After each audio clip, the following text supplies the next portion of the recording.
Sometimes when I walk into my office, I get the feeling that I'm walking among the ruins of a lost civilization. Not because of the reigning disorder, but because it feels like the remains of the civilized person I used to be. Where is the damn detective? I'm gonna rip his head off. I swear I'll tear his eyes out. Hey! Hand over the pictures, you bastard. Now! Otherwise, you're gonna be dead meat. Hear me, cat?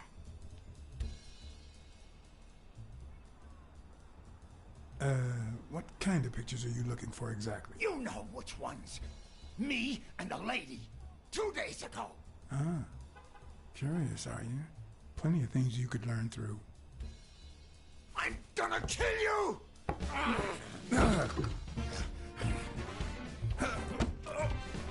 Give me the goddamn pictures! It wasn't the first time I regretted hitting a guy like him.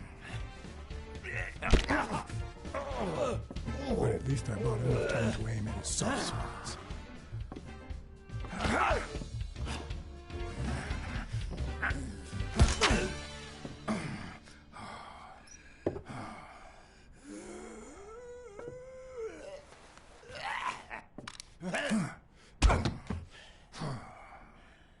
Oh man, you broke my jaw! Well, now it matches your marriage. If you show my wife those pictures, I'm dead meat. You'll ruin my life, please!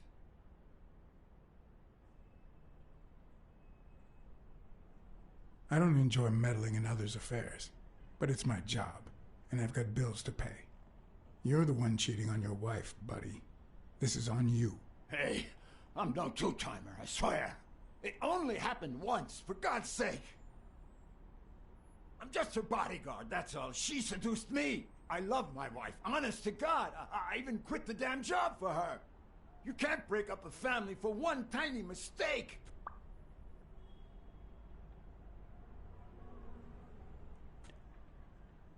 Look, you protect that girl, and I spy on people like you. We all have to be professional, no matter how sick it makes us at times. Okay, how about this? You give me those pictures, and tell her a white lie, and I pay you 10 times what she's offering.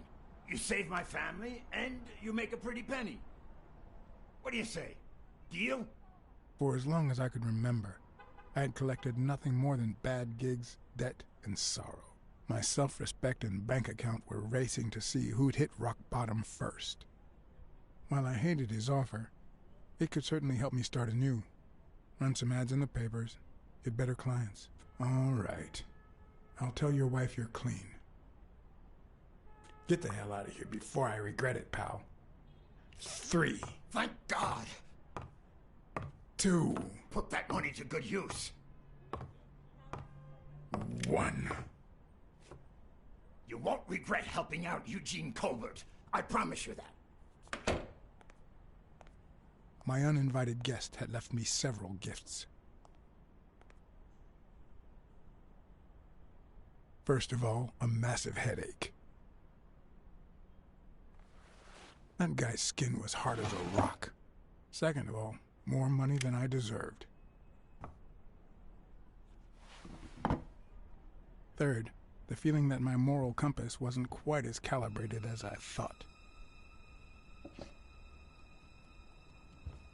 Last but not least, the certainty that more gifts were yet to come.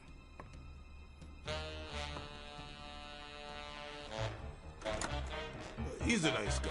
You'll,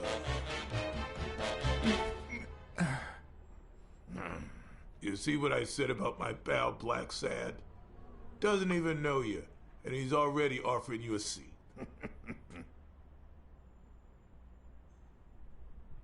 So, cat got your tongue, John? Good, because you need to listen to the lady. I brought you a client.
And that's why we need to find him soon, or we will have a very serious problem.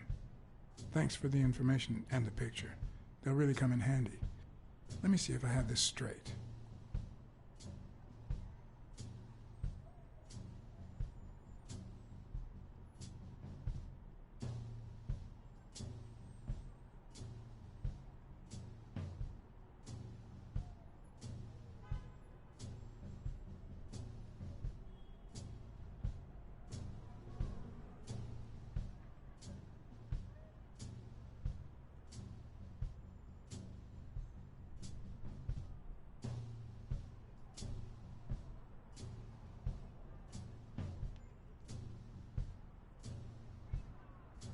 Bobby Yale, a boxer at Dunn's gym, has a crucial fight against the reigning champion in 2 weeks. But he disappeared 2 days ago. Yes. Your father, Joe Dunn, boxing manager and gym owner, hanged himself 2 days ago. Yes.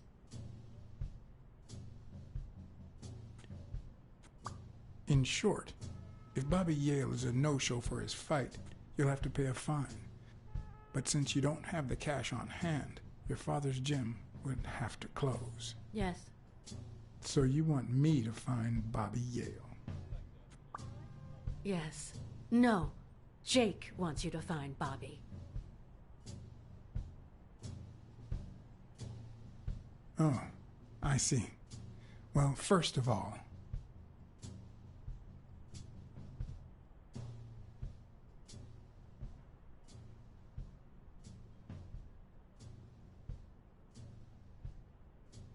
Jake and I go way back, but he's not here out of friendship. Frankly, if you want to find Bobby Yale, I'm your best shot. Damn it, John. Will you take the case or not?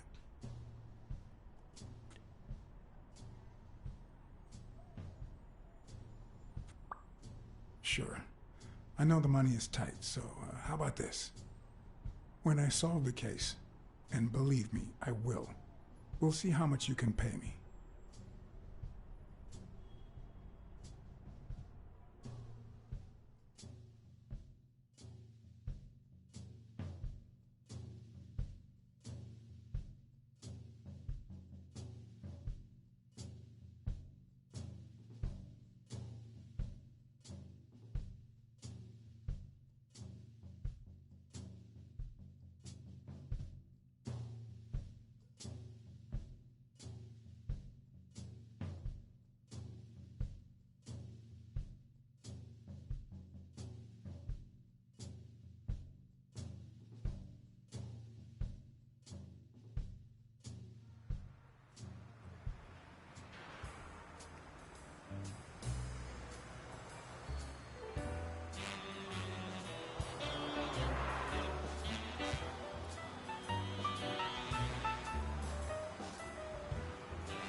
I know you already went to Yale's apartment and found nothing, but I'll search it myself at some point.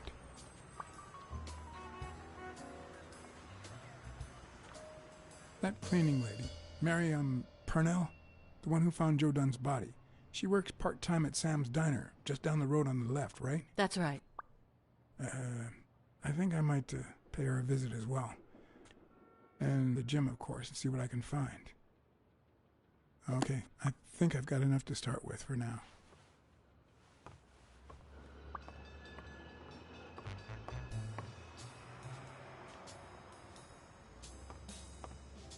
I remember that fight, back when Jake was coming up the ranks.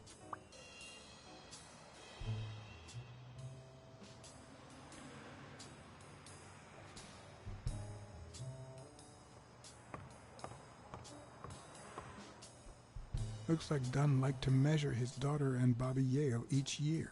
Sonia's measurements stop at 18, and there's a gap in Bobby's between ages 15 and 17.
On the surface, it seems dry, but there's no dust, and it's damp underneath.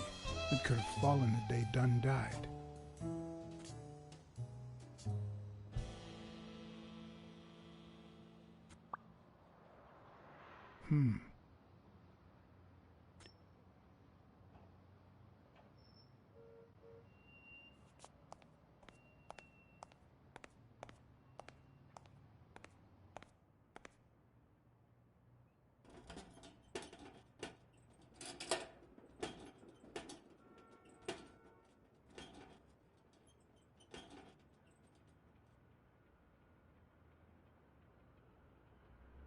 Locked. But a true detective never leaves home without his...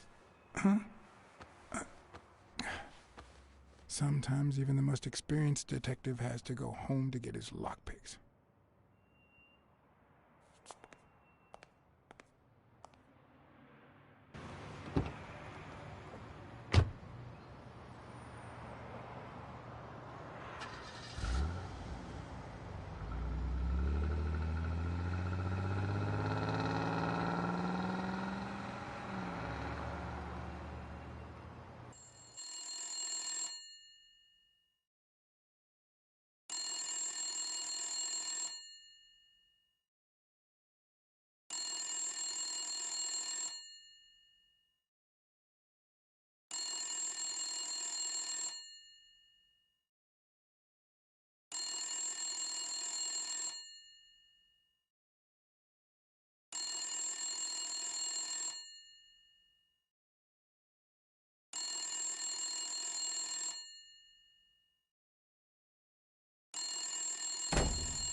I hope that wasn't a client. Although probability would suggest a cold call. Or, even worse, the War Veterans Therapy Group. I was pretty sure I left the lockpicks on the table.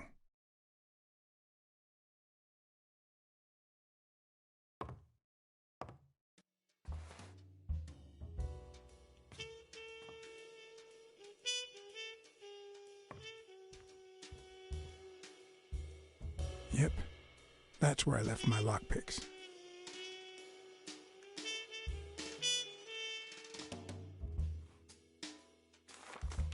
What if the only thing that keeps you going is the very thing that won't let you move on? It's too soon to say goodbye. She wouldn't hear me anyway.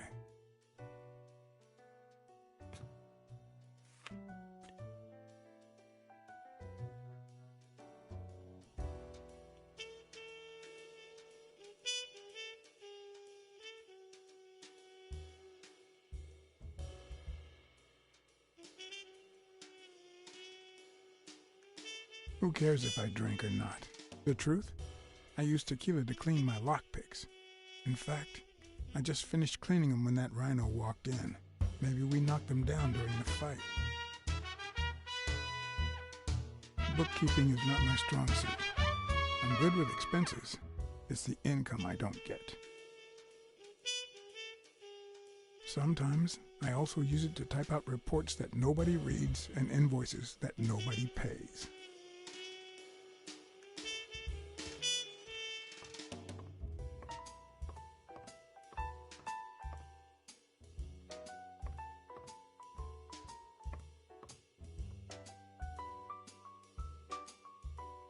Police Commissioner Smirnoff smoked that cigarette.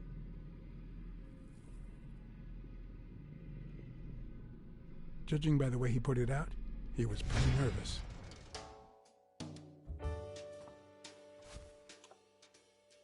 Smells good. Tasted even better the day Smirnoff brought it, in exchange for a favor. A favor no cop should ever be paid for.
I won't leave without my lockpicks.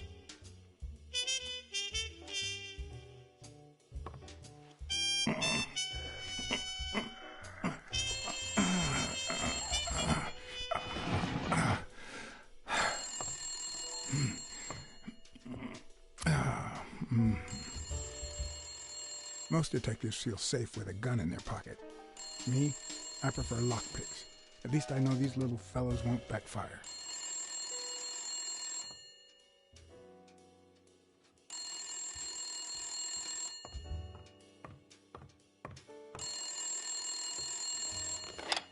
Where the hell did you go, John? I thought you were on the case. Hey, I'm just doing my job. Next stop, Bobby Yale's place. All right. Just try to be a bit more communicative. You made a crappy impression, and now Sonia has second thoughts about you.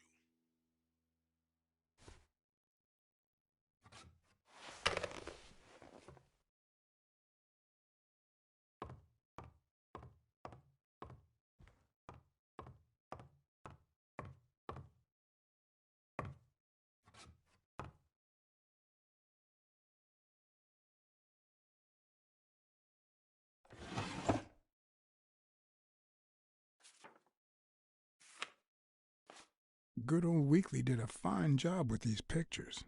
Maybe I should give him a call. He'll be thrilled to know just how much this guy's gonna pay us to keep quiet. I wonder if that rhino would ever have the nerve to use it.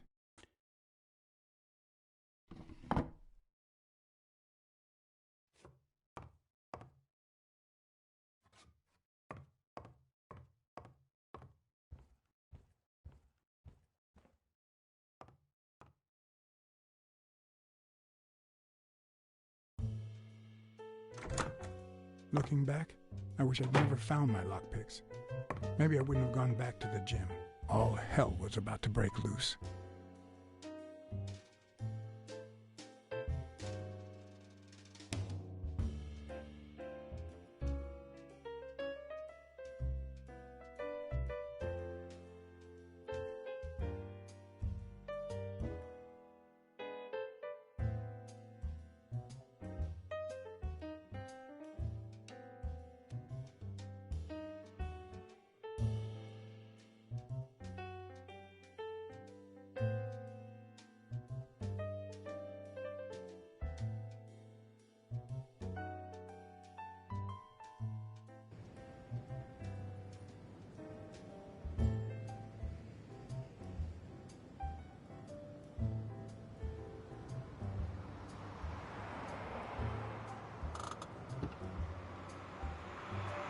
Bobby Yale's place was on the way, so I decided to drop by, lockpicks in hand.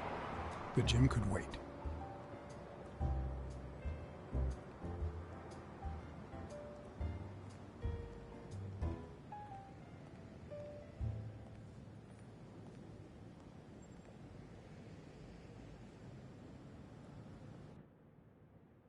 Sonia and Jake had already searched the place, to no avail.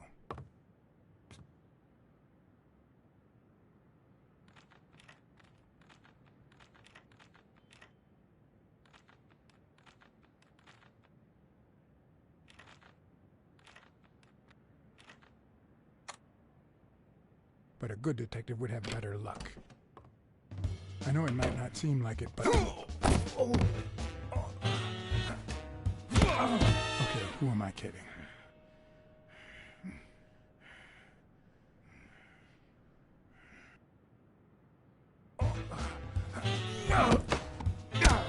When someone hits you like that, you know you're onto something. It's only fair to show some gratitude. Well, well, well. Long time no see. Oh, how the tables turn. You helped me, so I'll help you. Now leave before my partner... Damn cat. Well done, Colbert.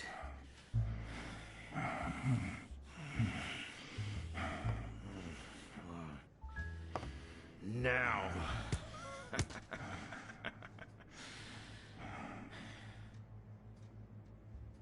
How about this? For every wrong answer, I'm gonna give it to you with this club. Deal?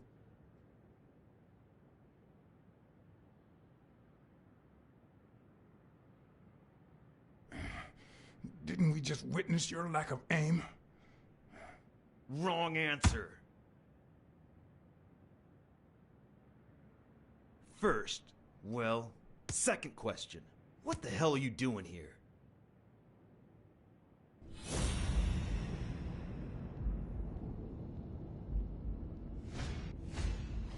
A shamrock?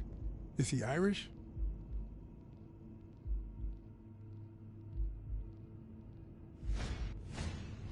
It should start to swell any moment now. Alrighty. Let's try again. What the hell are you doing here? Are you of Irish descent? I've got an Irish boss, just like my friend Colbert here. I'm sure the name O'Leary rings a bell, right? Desmond O'Leary. If you live in New York City, you've certainly heard of the richest bookie in town. After everything that's happened, I was beginning to feel like this case was finally moving forward. Wrong answer! But I was wrong. Alrighty. Let's try again. What the hell are you doing here?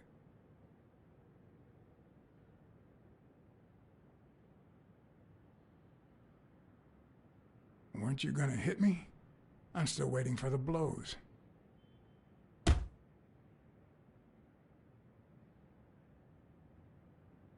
Happy? Alrighty. Let's try again. What the hell are you doing here? Glad to help you practice your club skills. You need it. Yeah, I love honing my skills.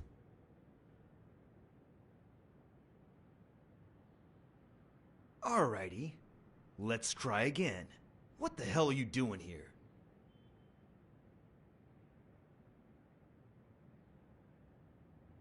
I know your friend Colbert and his wife.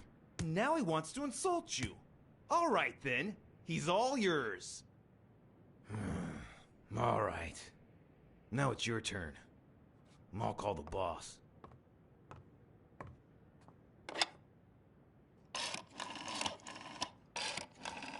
I want you to yell like I'm beating the crap out of you, okay? Desmond, we caught some damn detective snooping around Bobby Yale's place. Yeah, hired by Dunn's daughter. Safe and sound? What do you mean, exactly? Oh, sure. Will do. Colbert, stop hitting him, you beast. What a shame. We were just getting to know each other.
Thanks, pal. So, what else can you tell me about Dunn's death? Well, not much. My memory's not what it used to be. You'd better ask the cleaning lady. She found the body. It should be her shift down at Sam's Diner. The place is close by. Take the main door and follow the street. Just wait till you see her. You're in for a treat, my friend. Do you have any idea where Bobby Yale could be? Not a clue.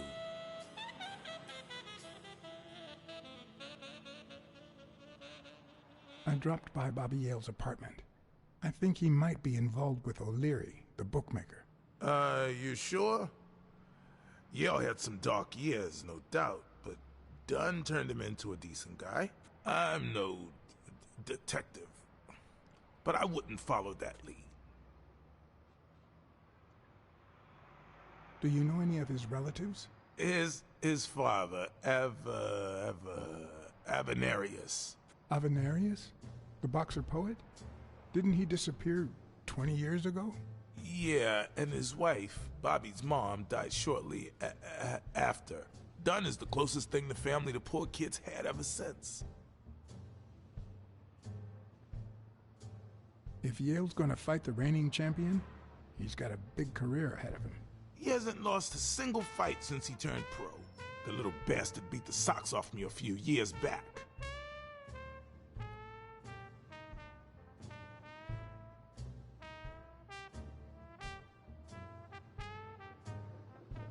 You said Yale joined a gang back in the day? Know which one?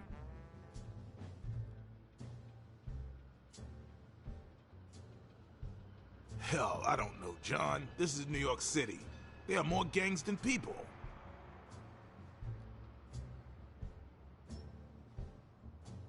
What can you tell me about Sonia Dunn? She's hot, ain't she? It seems like her father's death didn't really upset her. Well, she likes to play it cool, which makes her really hot.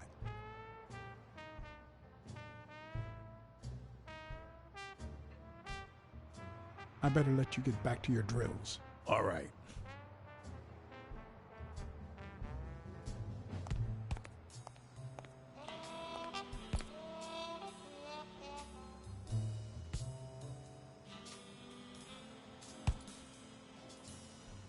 Dunn wasn't black, but he allowed you and Bobby Yale to train here. Yeah, this was the first integrated gym in the city, I think.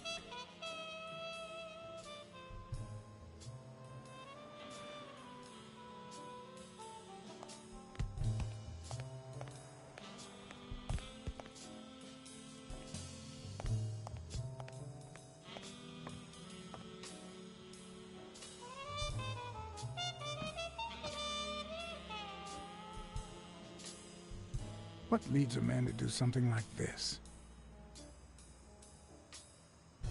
Life's already dealt me a fair share of blows, but...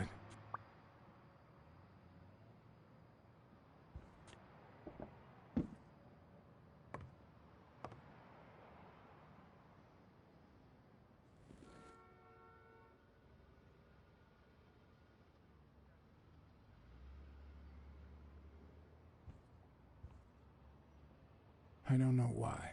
Something just doesn't add up.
What the hell? Hey, Jake! Give me one good reason not to smash in your face. What the hell are you doing in my locker? Come on, man. We're friends. Calm down. Friends don't spy on each other. Get off me. Sometimes, John, I could just punch you.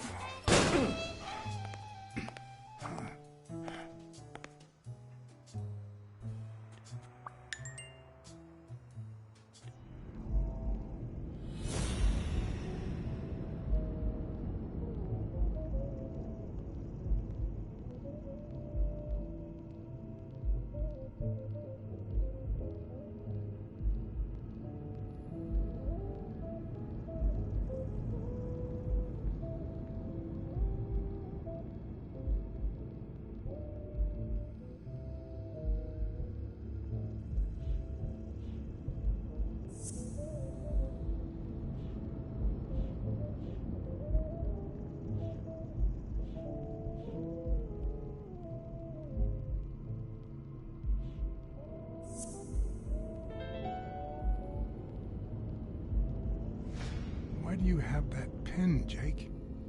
What mess are you in?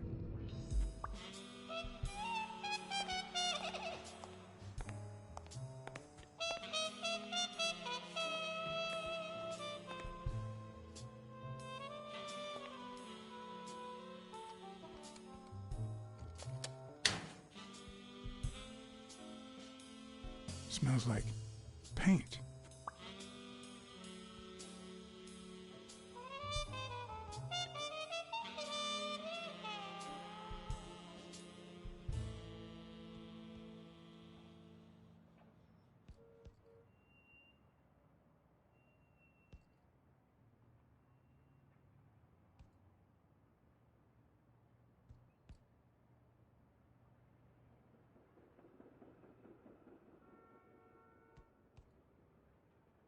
Bastards.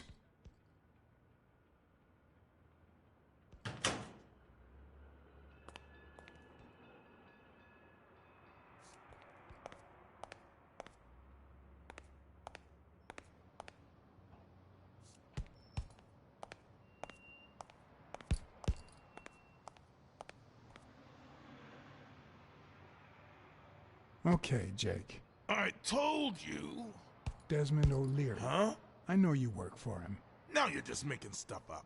Why would you say that? I saw the shamrock in your locker. I know what it means. Okay, let's say you're right. So what? What are you gonna do, huh?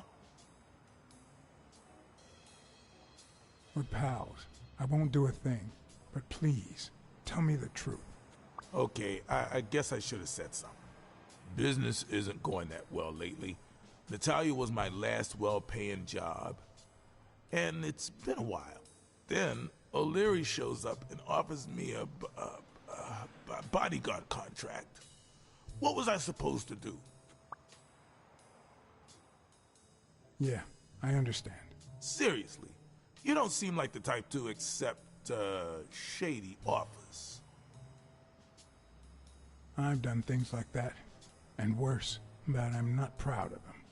Hey, O'Leary might run an illegal gambling operation, but it's not like he's killing people or conning with us.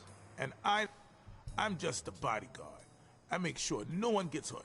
What I do, including my contract and paycheck, is 100% legal. How bad can that be? Yeah, you're right. The fact that his business is illegal doesn't turn you into a criminal. We're only accountable for our own actions. But that's not what bothers me. I know you're covering up O'Leary's role in Joe Dunn's death. Huh? O'Leary? No way. I mean, I don't think so. Jake, please. Well, I guess there's no point in hiding it now. I was here the day Dunn died. Go on. I had to take care of some business for O'Leary. He makes me wear the shamrock when I work for him. I'd left the damn thing in my locker. So, I decided to come in the back door.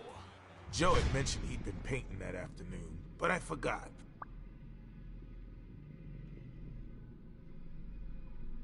I stopped in my tracks when I saw him screaming bloody murder at Bobby Yale at the top of the scaffold.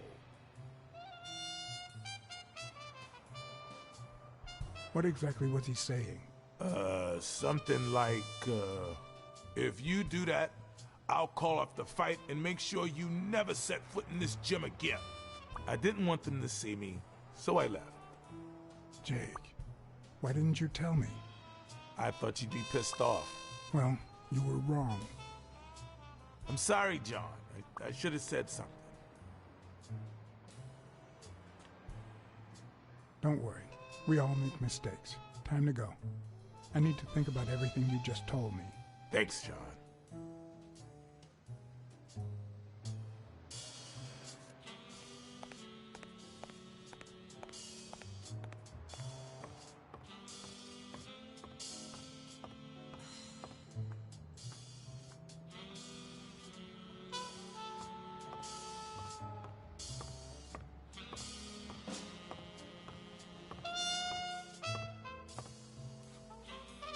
Miss Dunn, can I run a couple of questions by you? If they'll help you find Yale, go ahead.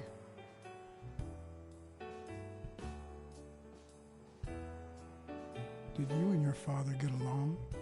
Let's just say our relationship got better when I left for Sunny University. An 8-hour drive from here. Meaning? I'll lay it out for you, Mr. Blacksad. My father, Joe Dunn, disappeared the day my mother died.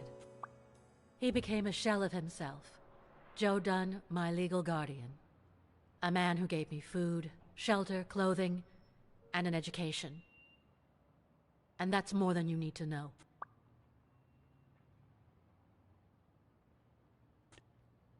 Did you get along with Bobby Yale?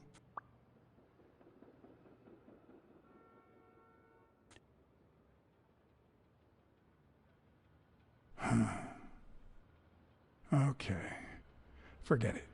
I wouldn't give a damn about him if it weren't for this stupid Jim his stupid fight is supposed to save.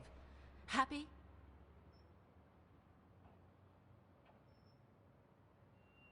What do you think about Mary, the cleaning lady? Can't say. I barely know her.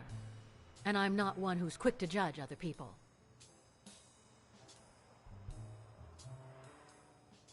What can you tell me about Jake? I thought you were friends. Guess I was wrong. He and my father were friends, so don't go down that road.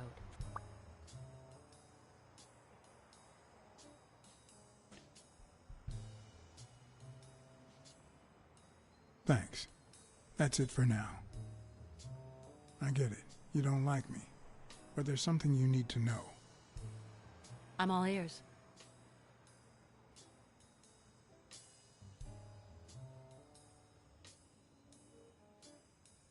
I don't really like myself either.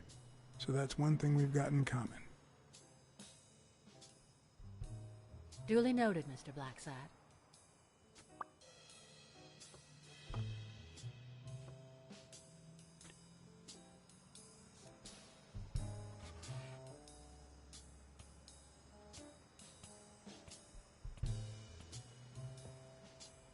Dunn kept files on the gym's staff and clients. Name, address, and date of birth.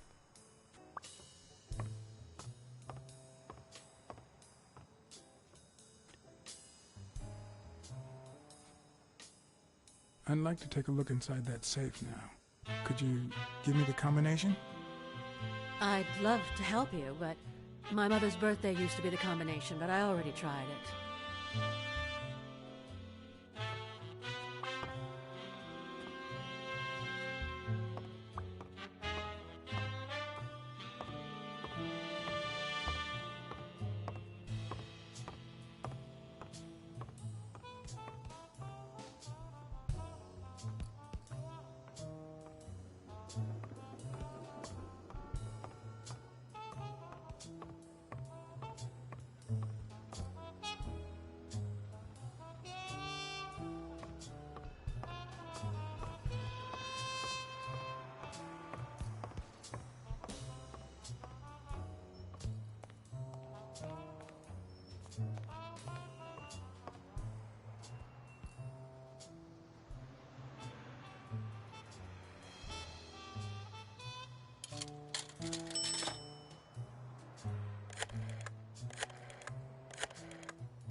Weekly speaking, the legend of what's news. Hey, Weekly.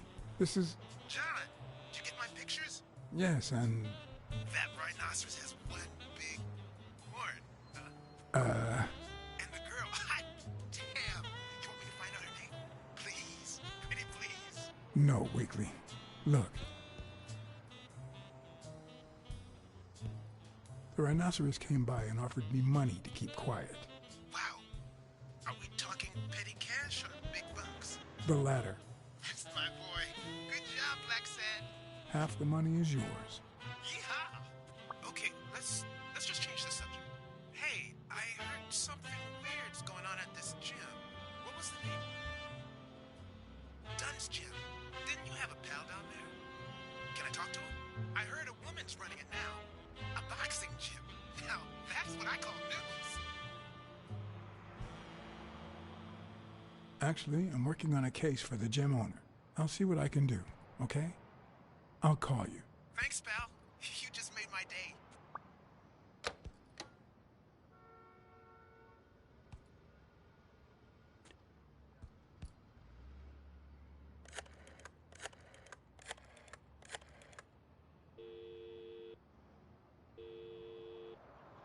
Hello?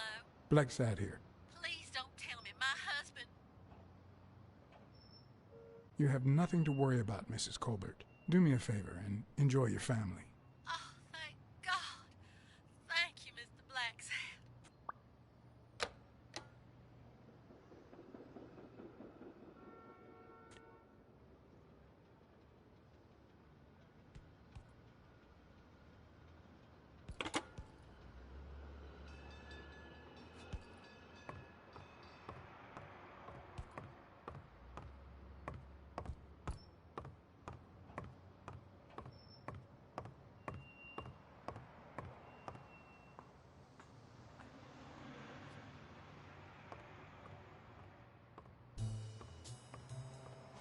Is that done?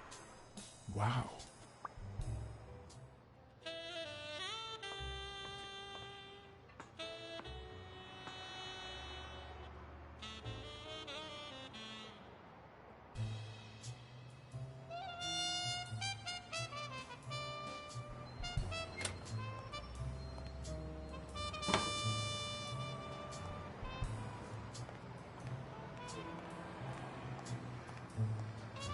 Someone should weld the iron bar on those panels.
What's in those papers you're going through?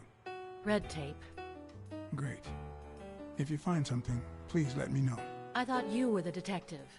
You do your job, and I'll do mine.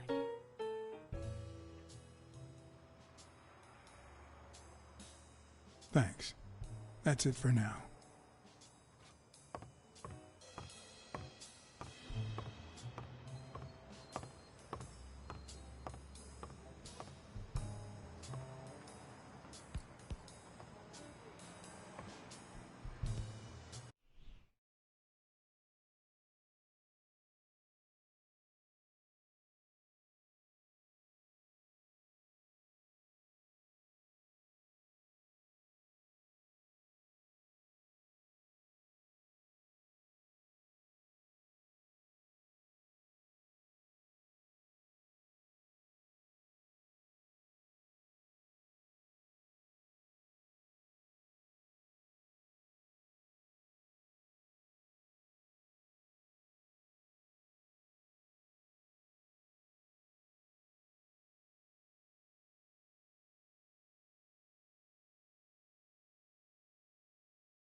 Do you remember anything else about Joe Dunn and Bobby Yale's argument? No, not really, no. Only Joe yelling. If you do, I'll call off the fight and kick you out of the gym.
You two seem to get along nicely. Well, I've known her since she was a baby. But she sure has grown, if you get my drift. I hadn't seen her since she left for college about 4 years ago.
What was Joe Dunn like? He was a decent man. Have you seen all those slogans on the wall? Those motivational phrases? Joe really believed in them. All of them.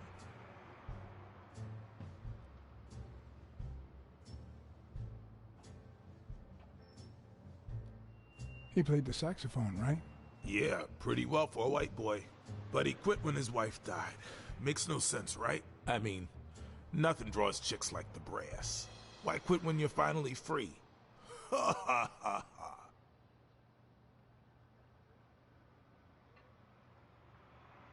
I found an empty wine bottle on the rooftop. Did Joe Dunn drink? Only for a while, back when his wife died. But eventually he quit. After that, he'd only drink on special occasions.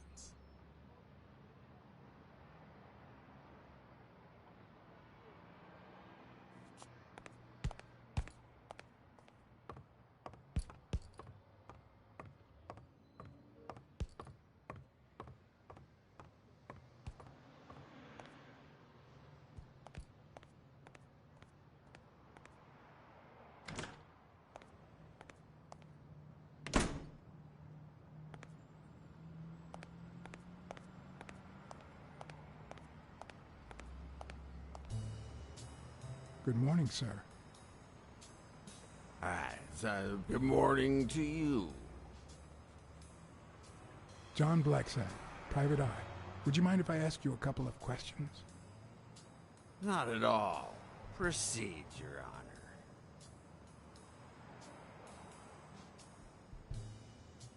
Were you here on Sunday afternoon? Yes, indeed, kind prince. I came down to watch TV after having run the New York City Marathon in record time.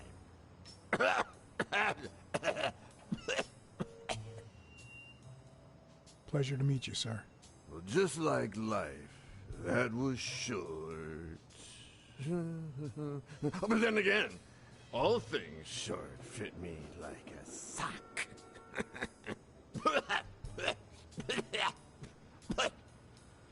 It just so happens that you can, apple of my eye, do this old man a favor and bring him some sustenance. All right.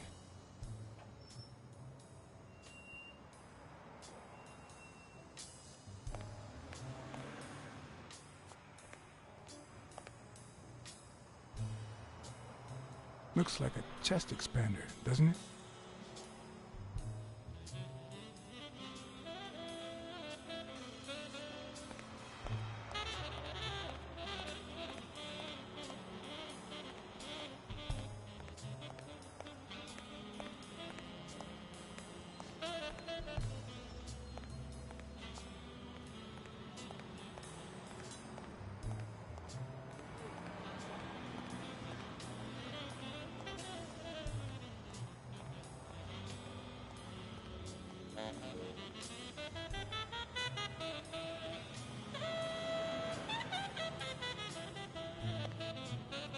Mary Purnell, the person who found Dunn's body, works a block away from the gym. I'm certain she can give me the kind of information that Hey! Watch where you're going, you jerk! You looking for trouble, moron? you better watch it. Go to hell, man! You better not show your face around here!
And there you go. We'll miss you at Sam's Diner. Come back soon.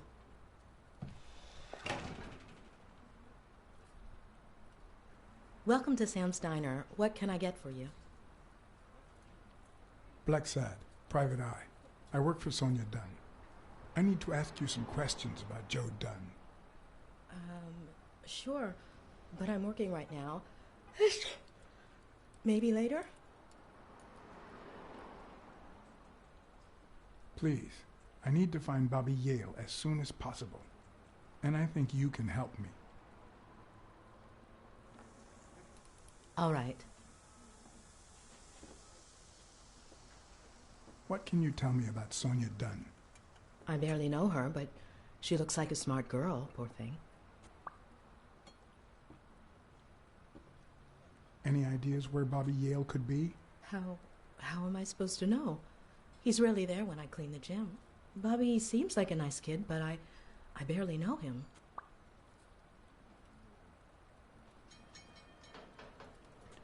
What do you think about Jake Ostiambi? Who? Who's that? A big gorilla. Boxer, too. A friend of Joe Dunn's. Oh, yeah. I barely know him. I don't like how he looks at me.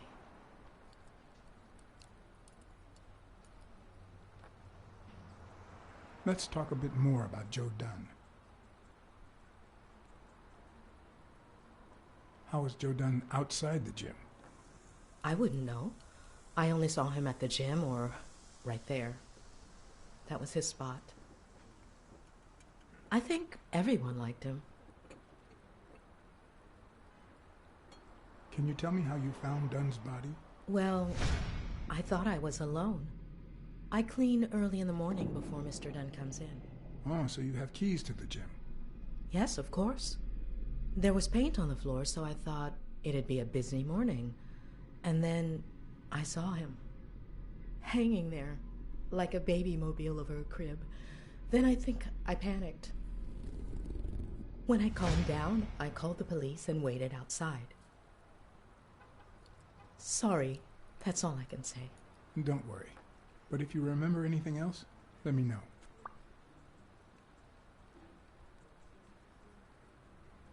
What kind of boss was Joe Dunn? A good one. Always paid on time, never raised his voice. If I asked for the day off, he even cleaned the gym.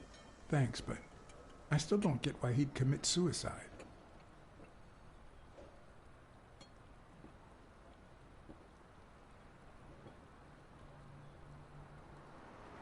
Maybe he simply had money issues. Yeah, I don't know. Could be. The gym didn't really get that dirty lately.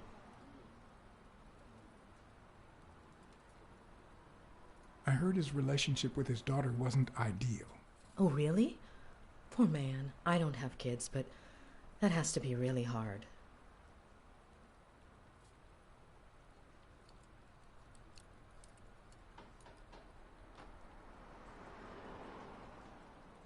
His wife died years ago. Maybe he never got over it. Yeah, I don't know. Or maybe he did. That was a long time ago.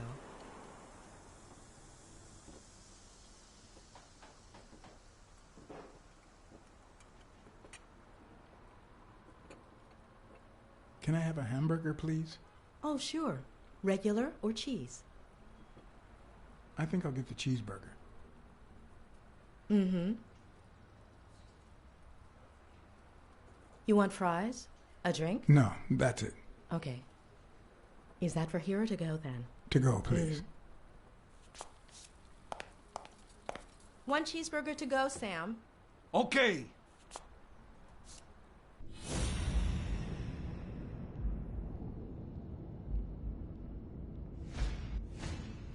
They look puffy and tired. Sleepless nights? Hectic days? Or has she been crying? Perhaps all of the above.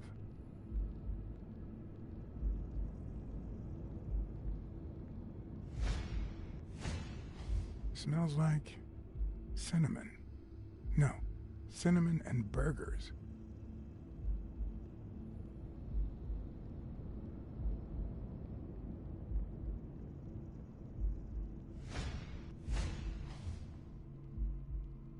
Her handwriting is nice and neat.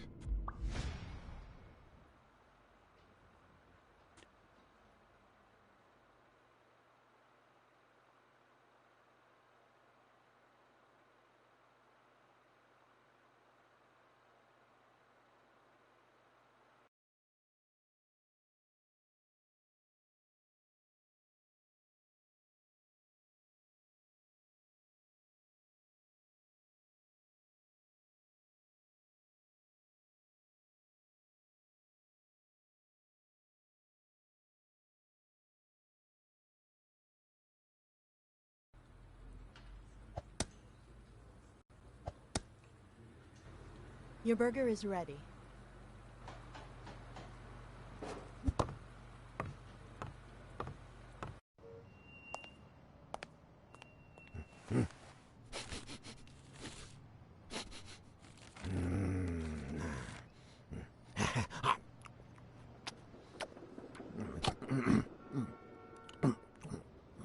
All right, I'll let you enjoy your meal.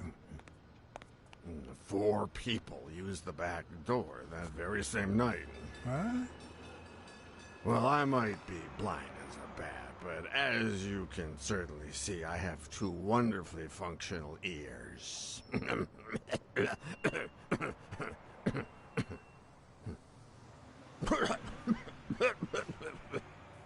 4 people used the back door 2 days ago? Yeah, that's right. Who was the first person to use the back door?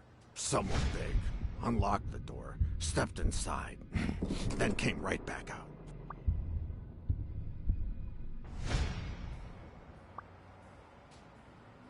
Who was the second person to use the back door? A man, just a few minutes after the first person. He came back out muttering, "Ungrateful bastard." Then he threw something in the trash and walked back in. Oh, no, wait. Before that, he gave me a coin. A coin? I mean, do I look like I need spare change, huh? I mean, I'm staying at the million-star hotel, for God's sake.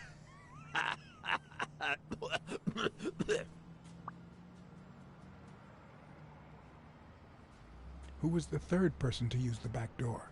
Judging by the quiet footsteps, I'd say it was someone small. I'd say it was about 30 minutes after the second person came out. Whoever it was threw something in the trash and stood in front of me for a moment. Then I heard a click. And finally, I heard trailing laughter in that direction. Who was the fourth person to use the back door? Someone big. I recall heavy breathing. The person left in a hurry, running in that direction.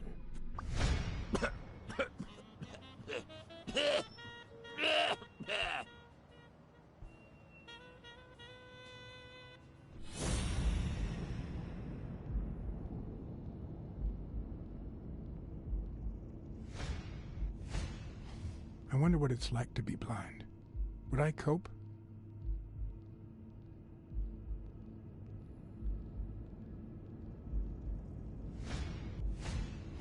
Blind and legless. How does he get by?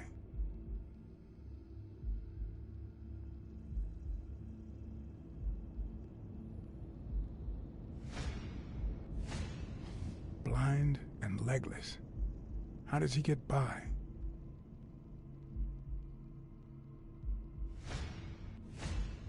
Could he have been a train conductor?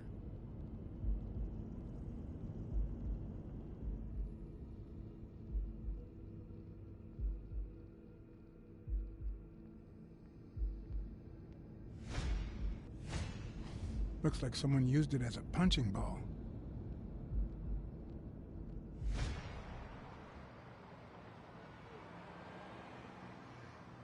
Where did you get that paint can? In the trash can in the back. I found it right after the comings and goings. I wanted to see what those people were leaving behind.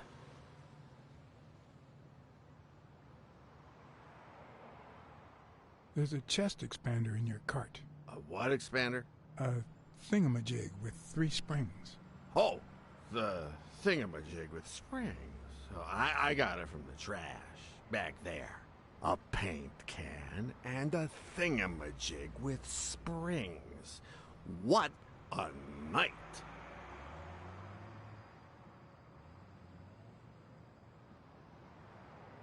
You were acting a bit strange before, but now you seem fine. Why is that? Hey, you got great vision, sense of smell, and hearing. Why is that? Well, I'm a cat. Well, I'm a goat. That's all for now. Thanks.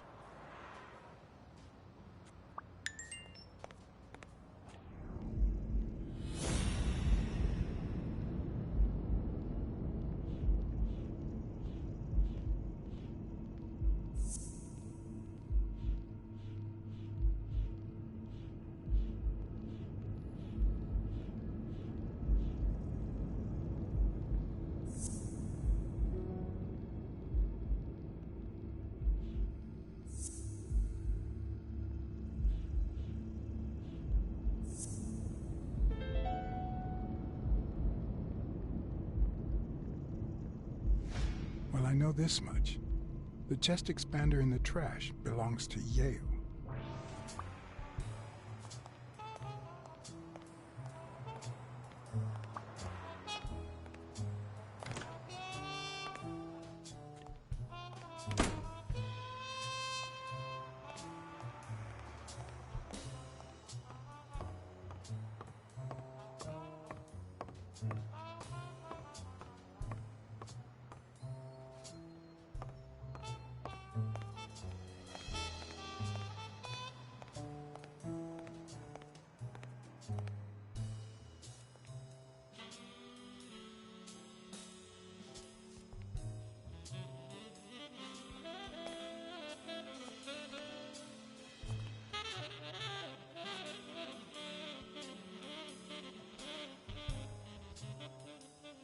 The racist brain is so full of hatred that there's no space for trifles such as common sense or, say, spelling.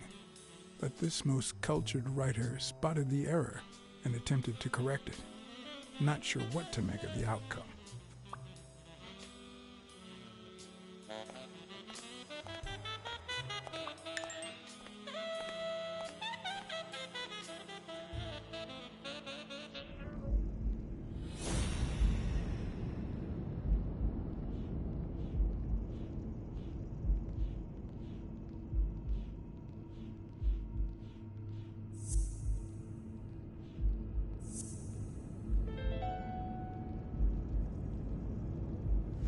Arthur Tucker painted the racial slur on Yale's locker.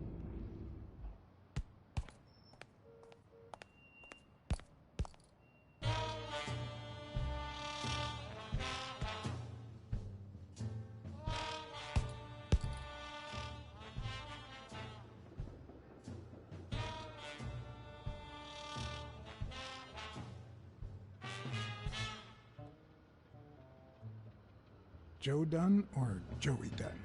Huh? Nobody called him Joey. Well, maybe his wife. Although, she didn't call him anything after she died.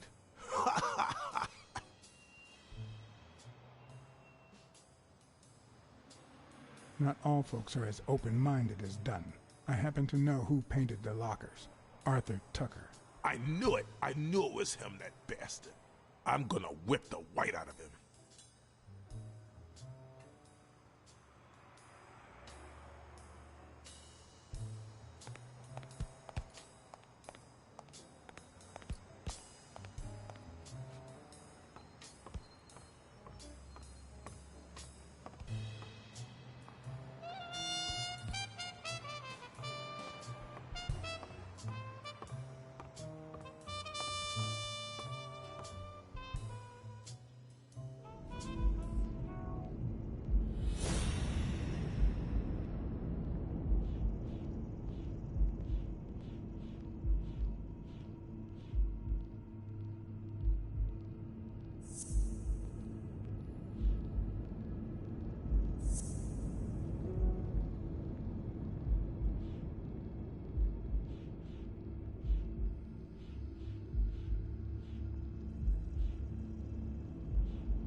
Thanks.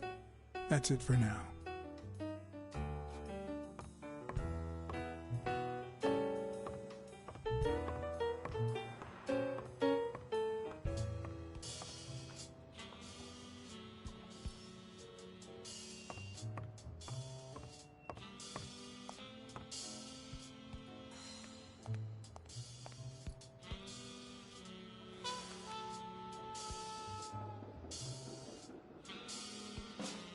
Thank you, Mr. Blacksad.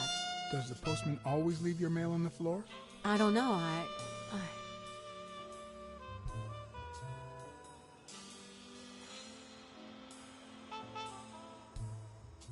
What's wrong?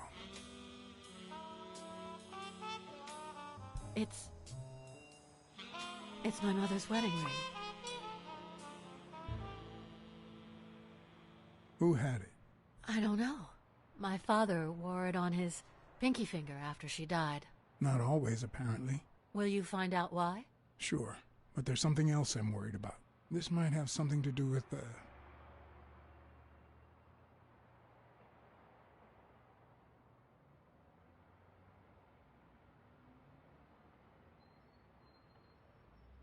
Bobby Yale's disappearance. Oh my, yes. It could be.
What the? What's wrong? Someone's taking pictures from the rooftop. Are you sure? I'll go take a look.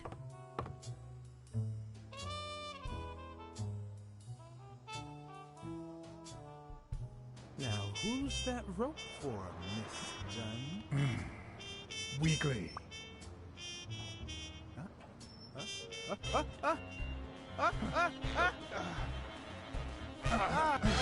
What the hell are you doing here?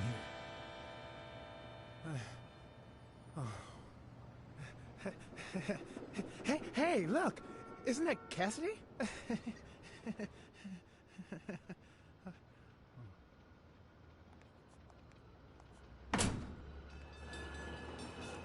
Don't change the subject, you sad little... Why don't we settle this over ice cream, huh, John? Just like in the good old days. How did you get up here? I don't want anyone to see you.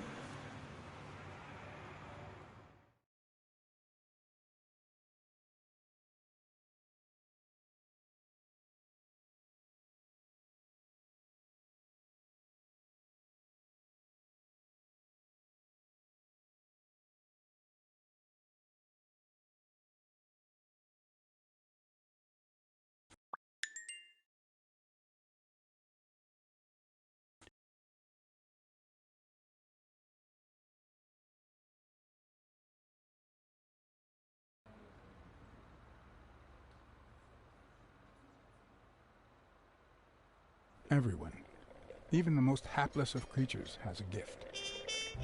Something that makes them special, that makes them worth knowing. Foul-smelling Weekly is no exception. No matter what he does, it's impossible to stay mad at him for too long. This bourbon shake is delicious. Want a taste? You know I don't like milk. Your loss. So, Joe Dunn hangs himself and leaves his gym to his daughter, which makes her the first woman to run a boxing gym, I think.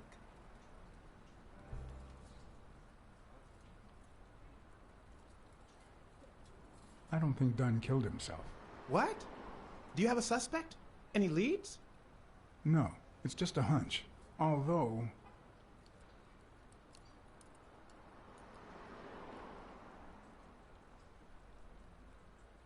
I haven't identified the murderer just yet. But trust me, I will. Of course. And now that I've got your back, what could possibly go wrong?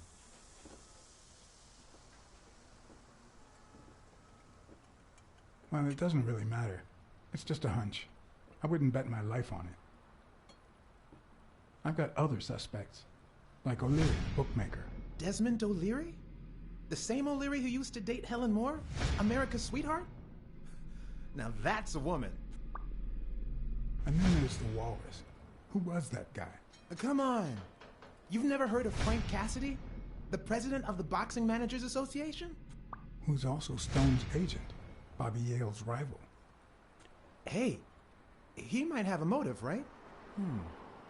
He might know something about Dunn's death, right? I decided to ask Weekly to investigate Cassidy. My reasons? Weekly had already proven to be nosy. The farther I kept him from the gym, the better. Plus, any information found on Cassidy could be useful. You never know. But with Weekly, you just never know what the best approach might be. Should I give him an order or a subtle suggestion? Well, since you think Cassidy is a suspect, see what you can find. Okay, but you'll have to do me a favor. Tell Sonia Dunn that a legendary journalist from What's News wants an interview. Weekly, please. Well, if not, bye-bye, Cassidy. All right. I'll see what I can do. Great. That's settled then.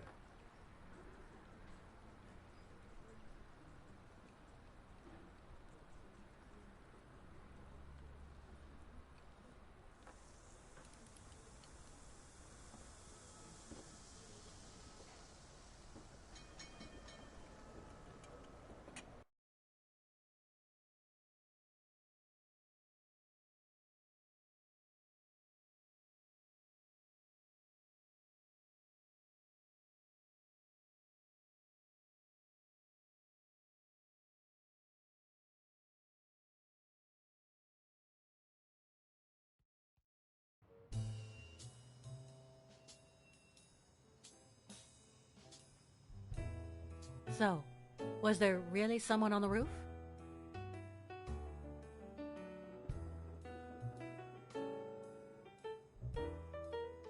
Yeah, but he was faster than me.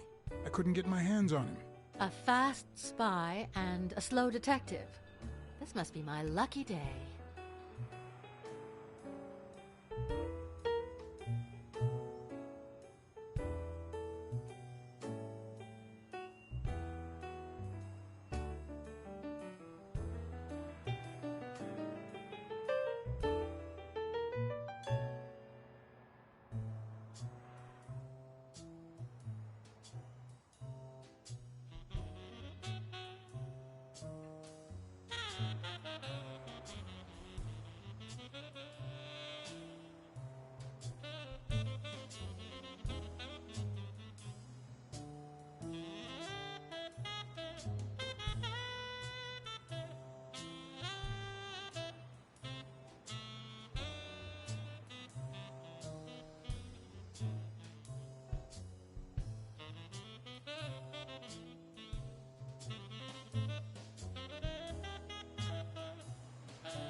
Okay. Mary put the wedding ring in the envelope and wrote Sonia Dunn on it. But why did she have the ring in the first place?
Could you tell me your birthday?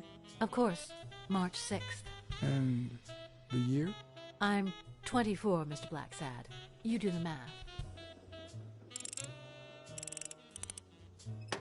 No luck.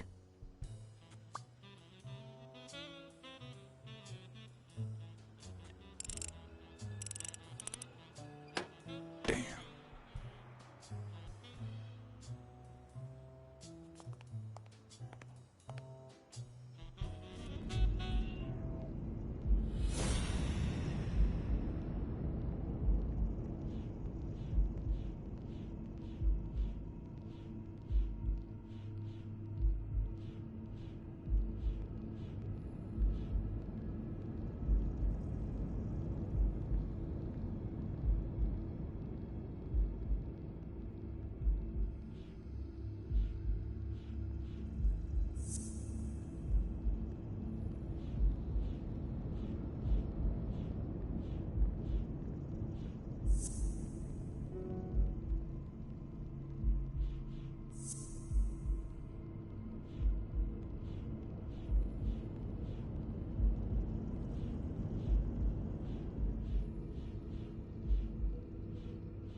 Smirnoff.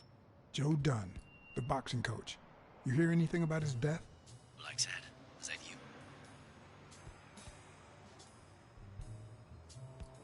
You got me. How's everything, Chief? Oh, I'm fine, thanks for asking. Too much work, as usual. As for Joe Dunn, he hanged himself. End of story. I'm too busy, John. I can't afford to put a single man on the case. Why are you asking?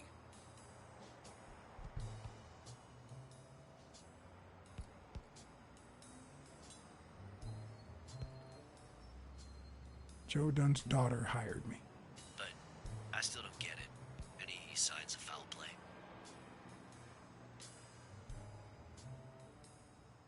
His pupil, Bobby Yale.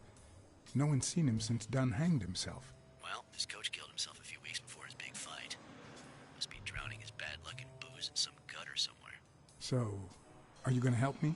I wish I could, John. Anyway, I'm afraid I don't have anything useful to share. And it seems like you don't either. But if you do find something, give me a call.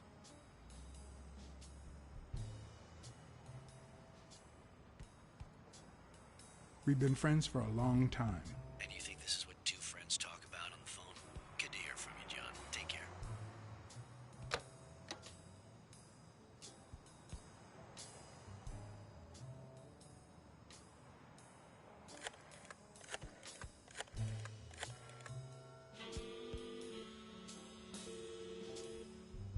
Smirnoff.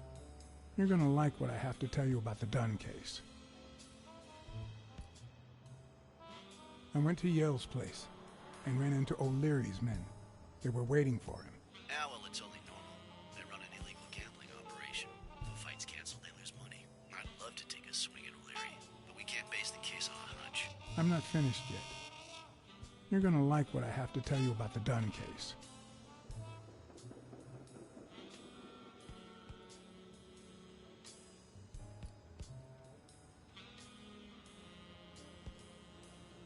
I think Dunn was dating the lady that cleans the gym. Wow, thanks for the gossip. So, They might have even been engaged, if I'm not mistaken. great. Call What's News. They'll know what to do with such an incredibly interesting piece of information. No, I mean, why kill yourself if you're in love and about to get married? All right, you got a point there. Maybe, but it seems no more than a hunch right now. I need solid evidence. I think I have a new lead on the Dunn case.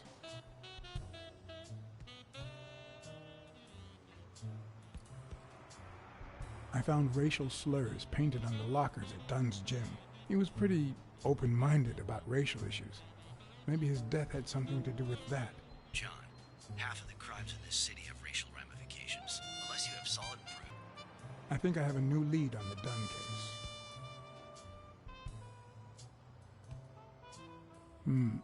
I think that's it.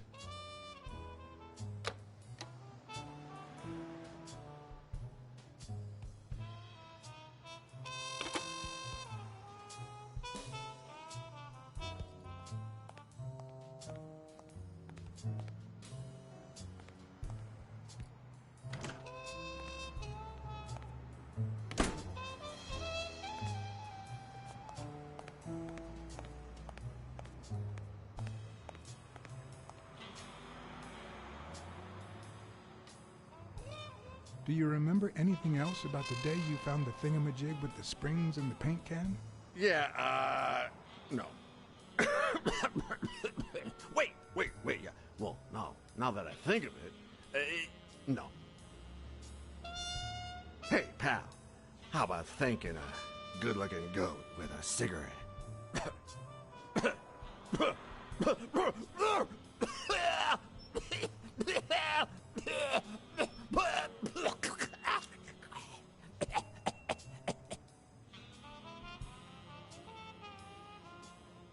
I don't think that's a good idea. You've got one nasty cough. Oh, come on. You know, cigarettes have lots of very healthy properties. Oh, come on. It's just a smoke, lady. It's just that I don't want to make it... You don't want what? What?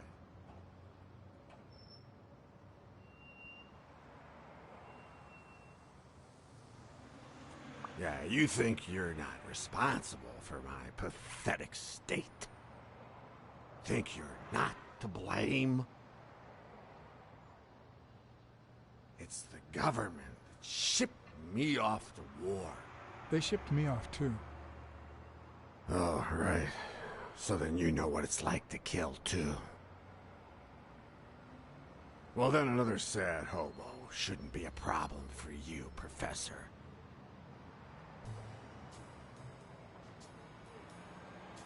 Yeah, I killed people. And yet, you don't want to help me die. Wait, but that's not what I wanted to say. Oh, well, you know we goats tend to jump from one thing to another. The government paid for everything. Army fatigues, rations, weapons, lodging at hookers, drugs. Do you know where that money comes from? The taxes! Your taxes, my dear friend. You help them cut my legs. They declare war every chance they get, so that the weapon industry that finances their campaigns gets richer and richer and richer. And that's how we finance their wars. So the slightest connection with corruption turns us into accomplices. Unless one manages to keep at arm's length. That is what I did, my loyal disciple, at the Million-Star Hotel. So, do you like your master? Great. Hey, what's your name? You never told me.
He opened it during the war? That's odd.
Can I ask you about your job? Which one? How long have you worked at the gym? It's been, 4 or 5 years? Although, I don't think I'll be able to set foot in there again. This must be really hard for you. I'm sorry. Tell me about your work here in the diner. Oh, it's wonderful. I love it. My boss. Oh, glad to hear that.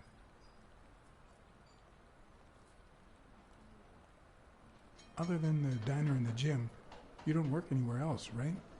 I wouldn't have the time, although I'm not sure I want to continue working at the gym.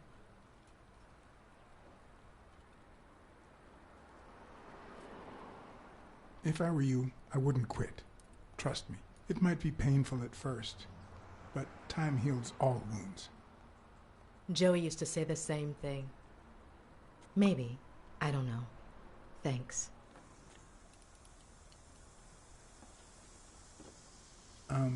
Sorry. I think that's it for now. See you around. We'll miss you at Sam's Diner. Bye-bye.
Seemed like a happy family.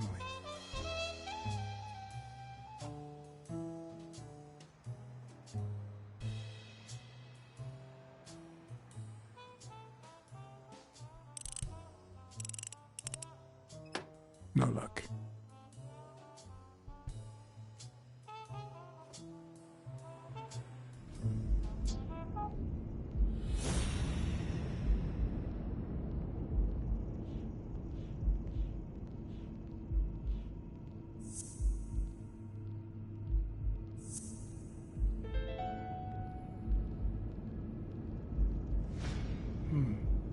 Were Mary Purnell and Joe Dunn an item?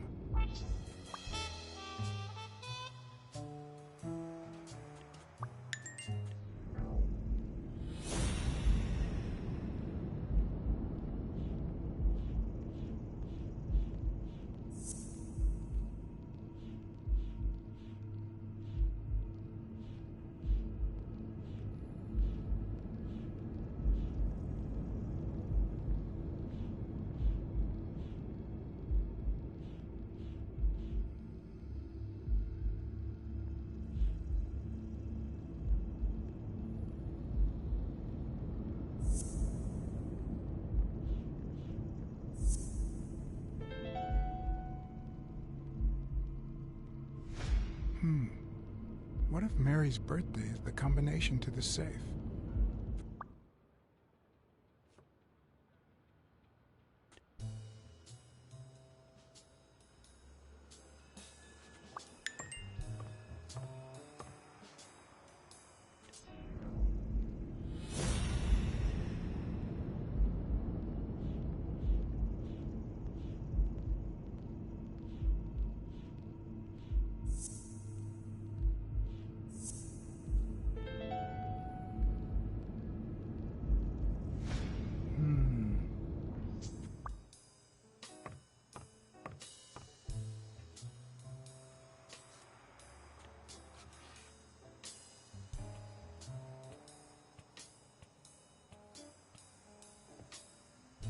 And there it was, Mary's birthday, a week prior to that very day.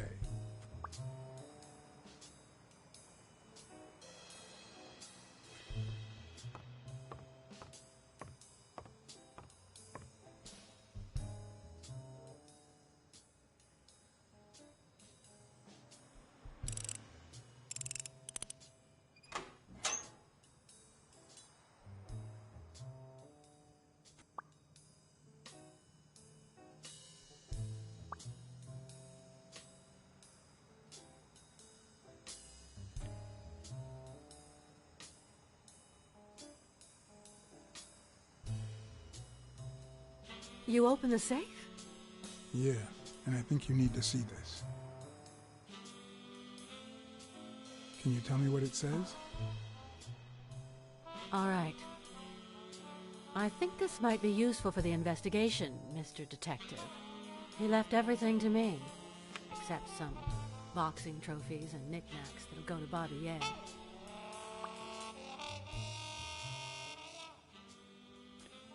Do you think Bobby Yale read it before he disappeared? Maybe.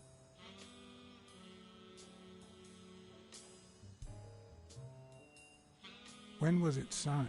It was written 4 years ago, just weeks after I moved to Buffalo.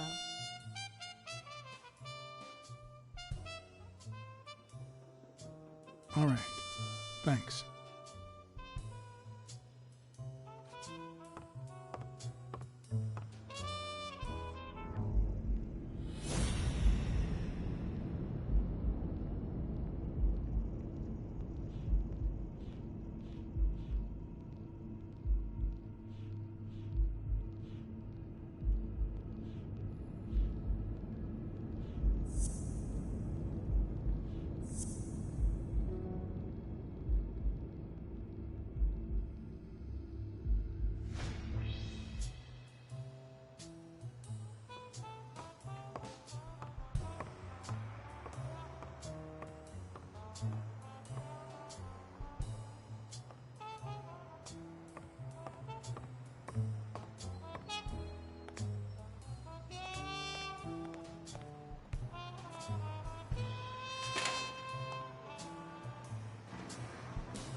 I think I have a new lead on the Dunn case.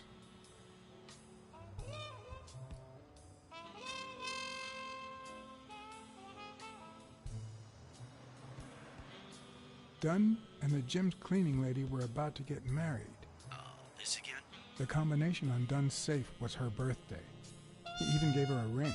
You know, your typical suicidal bliss. Okay, I'm still not convinced, but I might have something for you.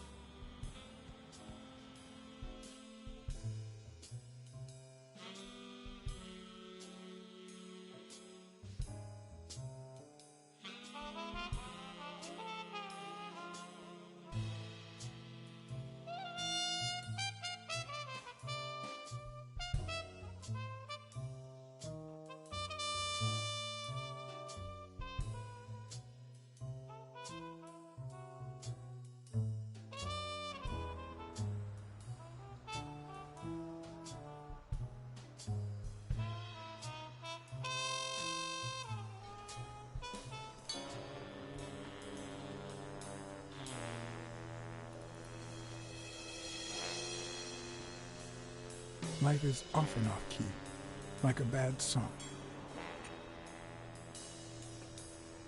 The notes come together but feel flat, unable to create anything resembling music. And yet, there are ways to string them together to create harmony. Ways that are not always entirely in our hands.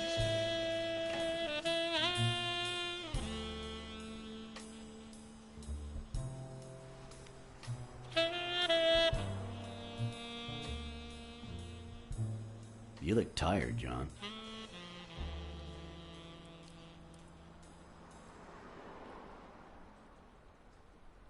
I was born tired. I'm used to it. You're not the only one. Yep, I'm beat. I'm starving. Just got back from the annual police medical. Not only did I have to fast, but I also had to chug 2 enormous glasses of water. John, you all right?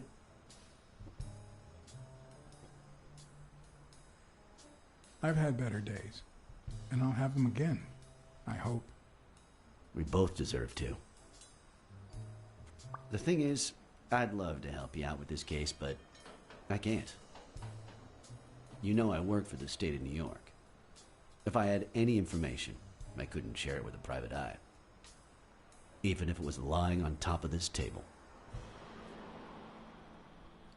You said you were starving. Why don't you go to the counter and order something? Yeah, sure, good idea. If you'll excuse me.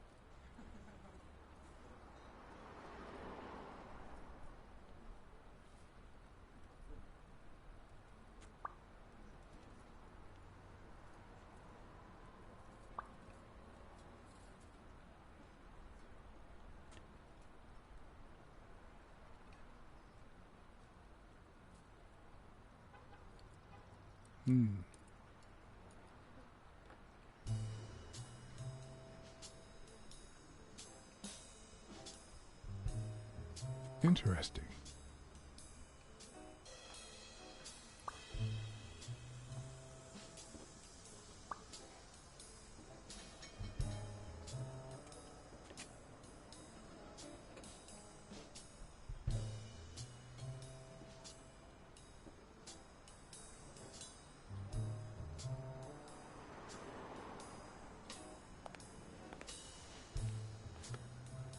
Now that I think of it, I better eat at home.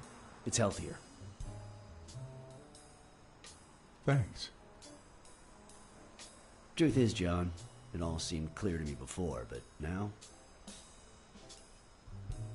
Please, promise me you won't take the law into your own hands. I'd like to think we're not just vigilantes. I'll try, but sometimes There's no alternative. All right. In any case, keep me posted, will you? Friend, you can count on it. Take care, John. As always, Smirnov had given me new, potentially relevant information. Not to mention second thoughts. When an old dog like him gets that serious, one must be prepared to bite.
All right. Dunn punched a paint can. But why? Wasn't he calm and composed?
I'm much taller than Dunn, and I can barely reach the noose.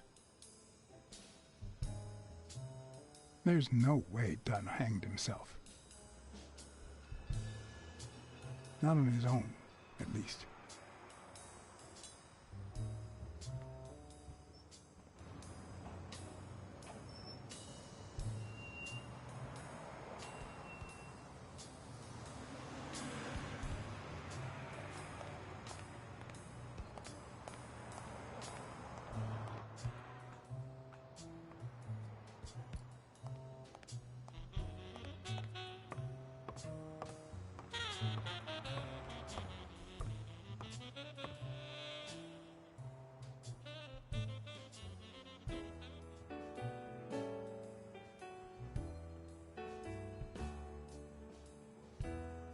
I saw you arguing with a guy named Cassidy. What did he want? Remember the fight that needs to take place in order to save this gym? Well, Cassidy manages Yale's rival, Stone, the reigning champion. If Bobby doesn't show up, he'll lose money. Maybe not a lot, but enough to care. I never asked about the gym's insurance. That's exactly what I'm reading now. So far, it looks like your standard small business policy.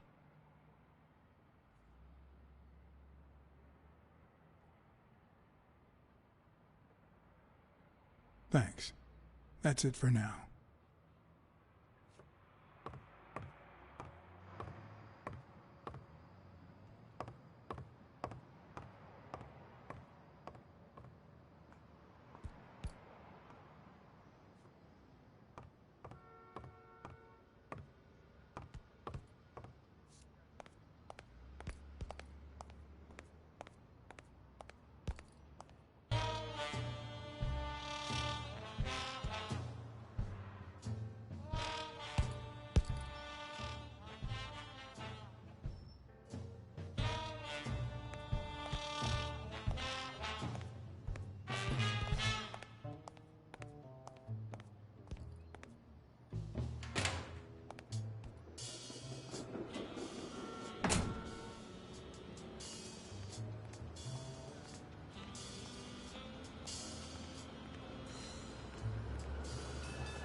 I know you're hiding something.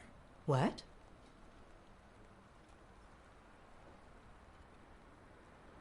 You know what? You're the only woman who ever called Dunn Joey, except his late wife. Oh, my goodness. I can't talk here. My shift is over in 10 minutes. Can you wait a while? Can I get a refill over here, Mary? Coming right up.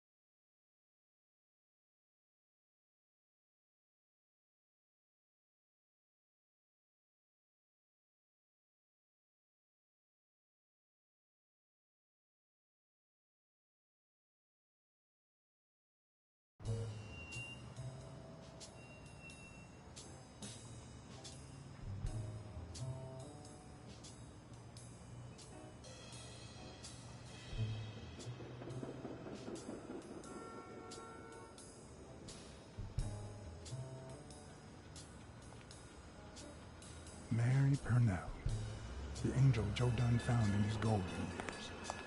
We'd been seeing each other for almost 2 years. It all started with, well, weekdays I start cleaning the gym at dawn, before my shift at the diner. Joey always came in early, just a little after I got there.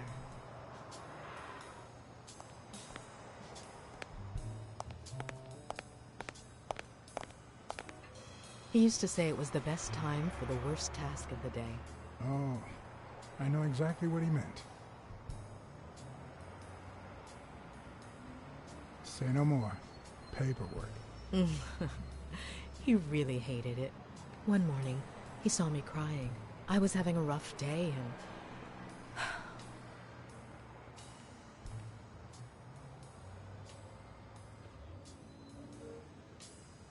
He tried to make you smile. He pointed at the coffee machine. You need a cup of joe and some fresh air. That was the first of many cups on the rooftop.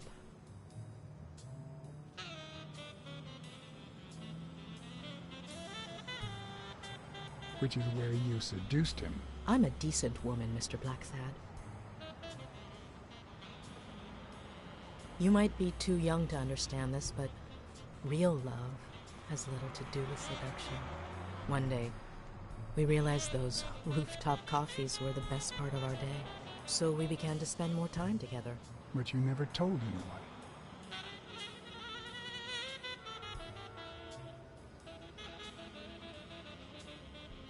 Why did you keep it secret? For Sonia's sake. She and Joey drifted apart after her mother's death.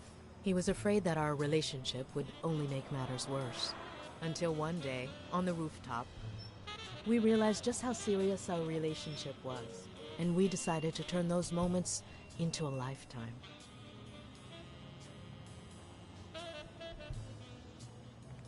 So he asked you to marry him? Yes, of course. He gave me the wedding ring, and we decided to tell the world. He said he needed to share that happiness with his little girl. Turns out, he wasn't that happy after all.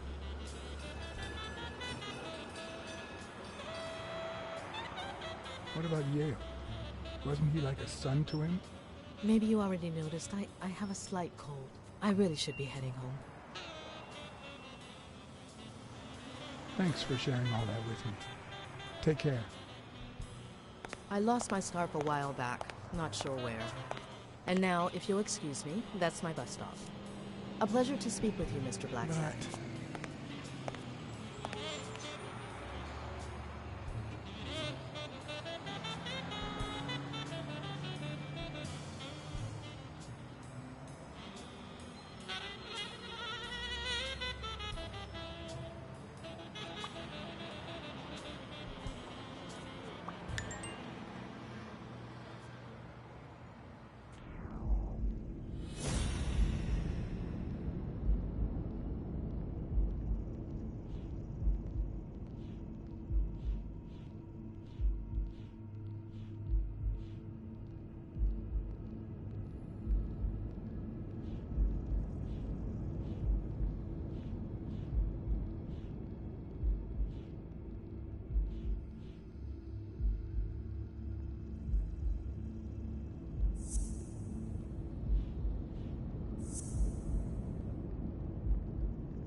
Dunn must have punched the can while he was arguing with Yale. I guess that explains why he threatened to call the fight off.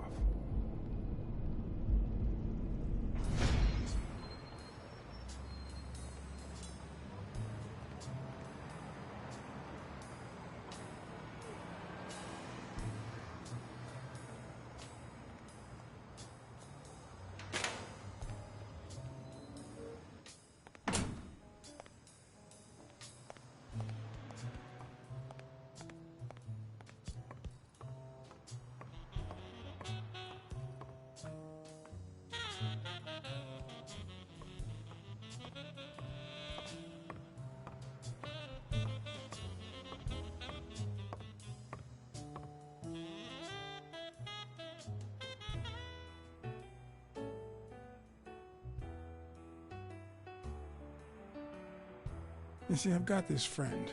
He's a journalist, and, the thing is, well, he would like to interview you. Why? A woman running a boxing gym? That's quite the story. And how did this friend of yours find out, exactly? Well, I might have said something. I don't even want to hear you. I just hope you prove your professional worth before the day is over.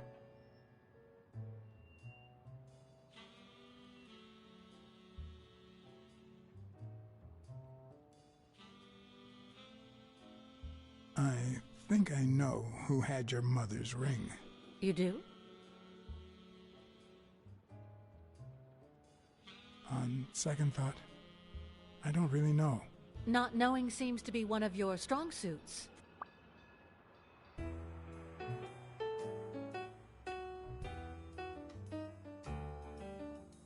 There's something I never asked you about your father's will.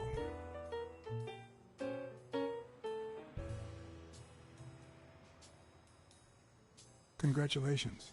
You're one lucky lady. I'll pretend I didn't hear that. All right. Thanks.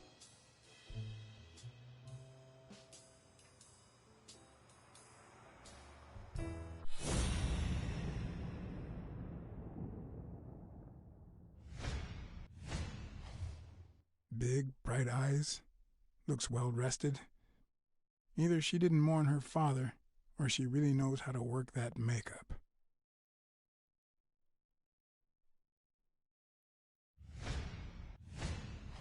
Nice and steady heartbeat.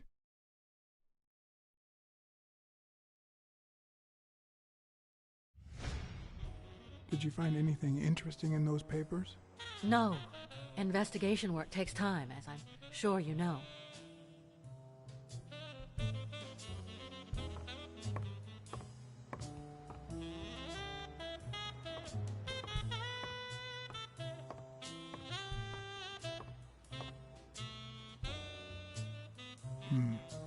I never would have taken Dunn for a gun owner. A few bucks. Just petty cash.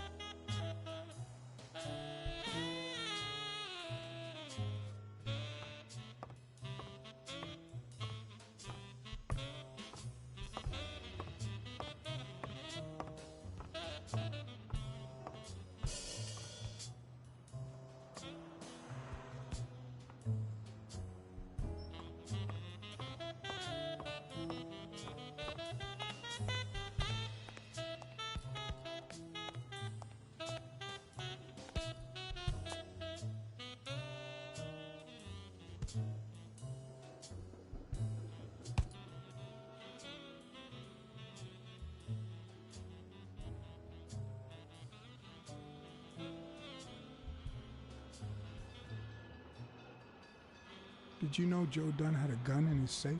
No way, man. He hated firearms. Although, when Bobby Yale was a teenager, he went through a crazy phase. Even dropped out of the gym and joined the gang. Nothing serious. Early one morning, he broke in the gym. Joe was already here and caught him red-handed. Bobby pointed the gun at Dunn and ordered him to open the safe. So, Joe opened it and asked Bobby to put the gun aside, leave the gang and start boxing again. I got here 5 minutes later and found Bobby crying like a baby in Joe's arms. Then he just stood up and put on his gloves.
Bobby Yale.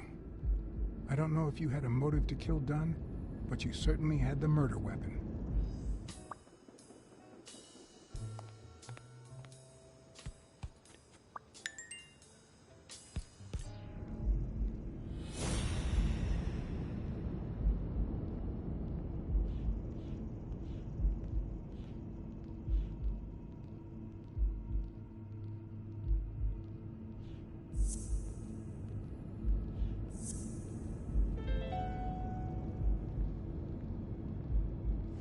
Christ. Did Yale kill Dunn just because he wanted to call off the fight?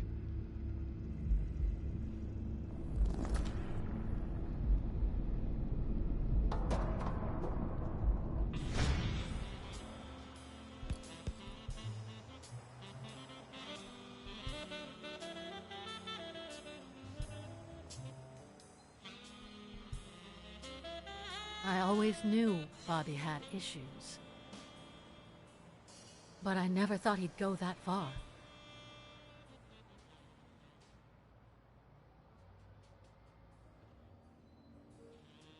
I couldn't say. In my line of work, you really shouldn't jump to conclusions. But the chest expander, the box in his locker, the marks on my father's neck. It all leads to him.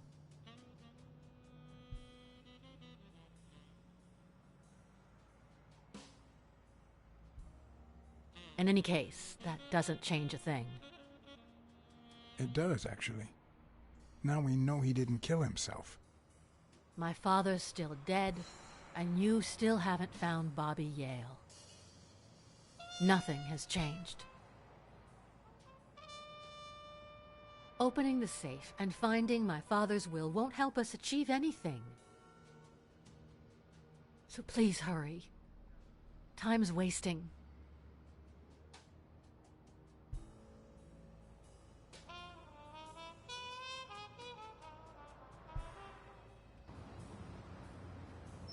Sonia's indifference never ceased to amaze me. But most importantly, why was she so opposed to Yale?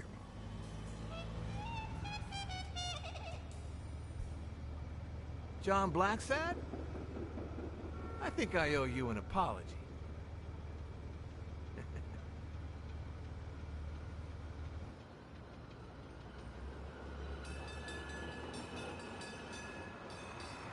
Apology accepted. But what exactly are you apologizing for? Listen, I don't think my fellow workers treated you with the respect you deserve. I'm so sorry they wrinkled your suit. The thing is, they didn't know we shared a common goal. Bobby Yale. I want to find him and get to the bottom of this as much as you do, Mr. Blacksad. So please, kindly accept my invitation. Why not share our findings? Come on.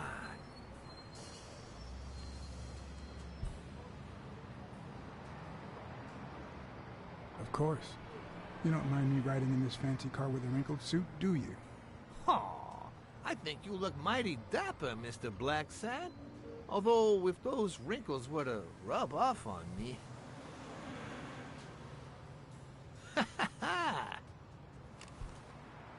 I always play it nice and safe.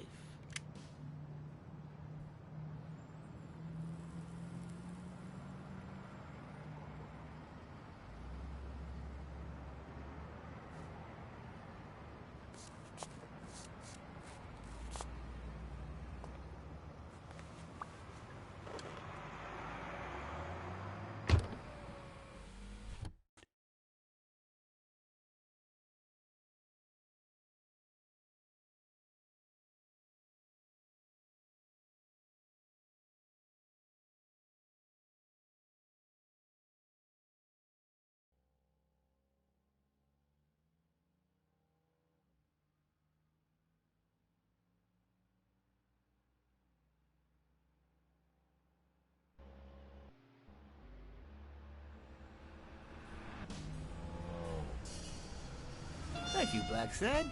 You won't regret this. So let's cut to the chase. I need Bobby Yale to fight Stone. There's just too much money at stake. So, I'm offering you my help to find Yale. Let's work together.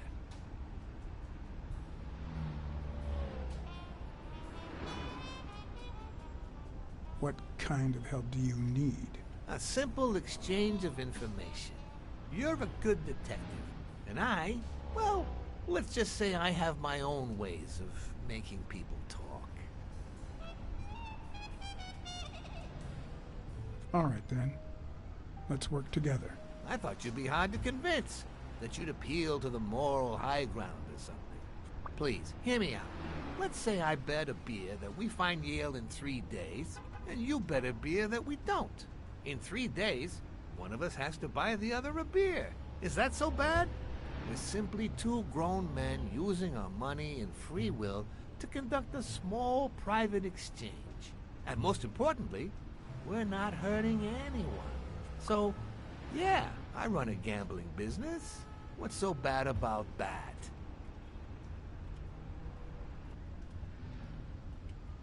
I can't really say. Well, I can. Nothing. But I'll tell you what is wrong. The way our government is ruining America. We live in a so-called free country, a place where honest people can make a living, provided they don't hurt anybody. We're not communists. Well, at least I'm not. I would have never thought otherwise. As for me...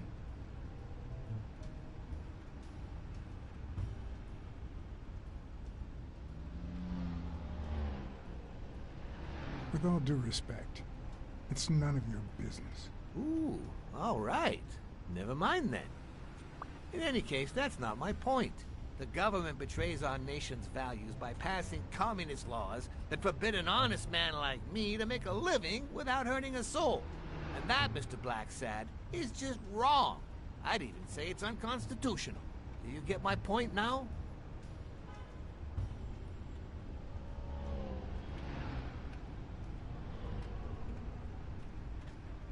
All right. I get your point. Ha! I knew you would. When the government passes these laws, there's only one legitimate weapon the people can wield. The same weapon that turned America into a great nation. Civil disobedience. So, as the proud American that I am, it's my duty to disobey.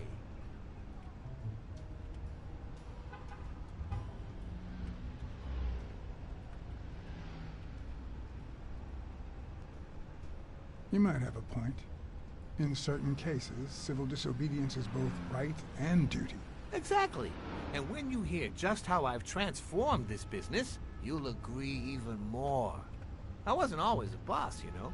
No, sir. I started at the bottom, when Lucky Blitzen ran the show. That good for nothing. His was a reign of terror, extortion, violence, you know, that sort of unpleasant thing. When I took over, I decided I'd make people want to do my bidding. Not out of fear, but out of gratitude. I decided to help people so they would help me. That beating your thugs gave me was really helpful. Thank you so much. Those poor bastards didn't even know you were a detective, that you were on our side. Maybe at first. But when they tied me up and beat the socks off me, they knew very well who I was. Seriously? That goes against my rules. Who was it?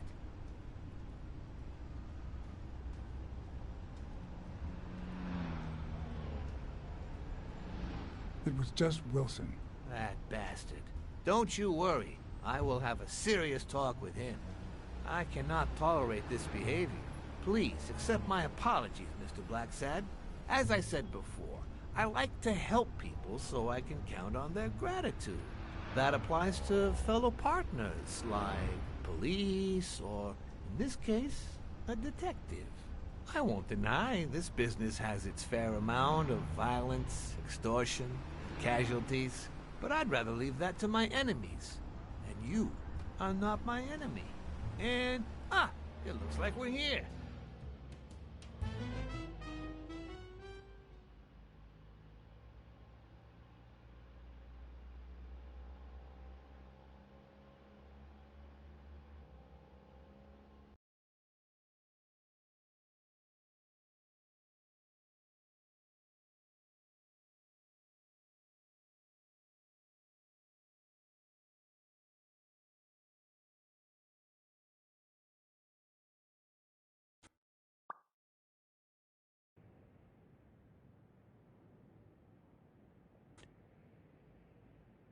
Yale's apartment?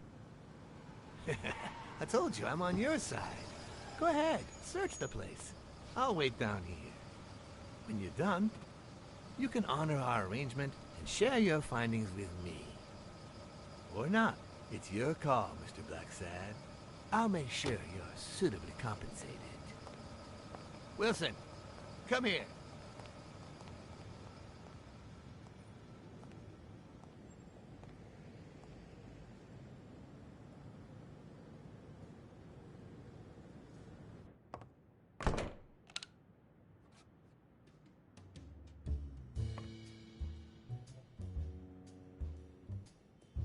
The worst thing about O'Leary's boys dropping by isn't the beating, but the fact that I can't tell what's theirs and what's Yale's. Can't say this is the ideal drink for an athlete. Then again, it could be your classic bookie thug lunch.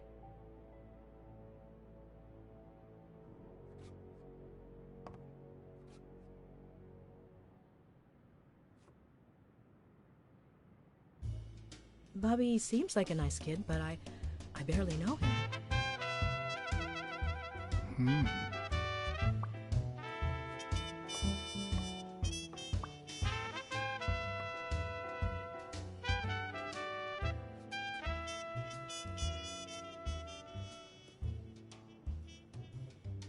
Ugh. 17th century French fables. Mayor must be one boring old lady.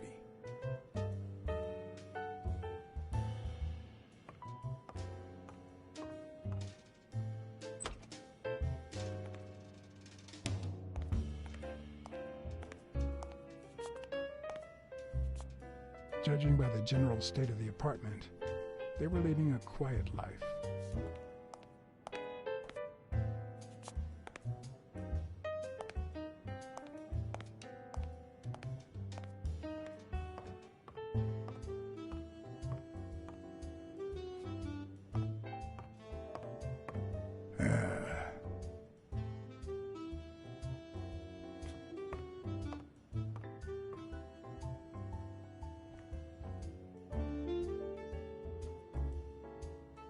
Nice chain.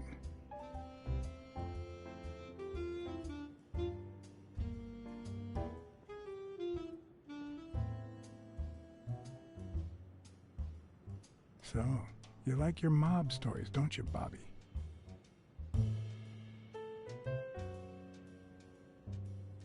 Seems like Bobby inherited something more than boxing skills from his father, besides the tendency to vanish into thin air, of course.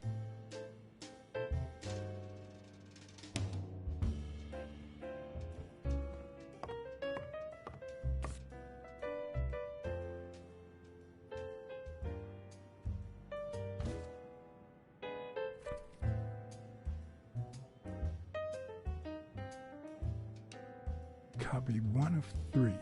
Do you know any of his relatives? His father,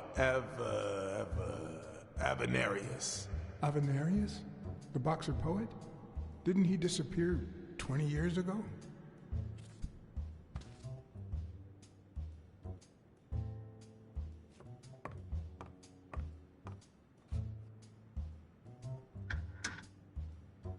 Why would you want such a big closet for so few clothes?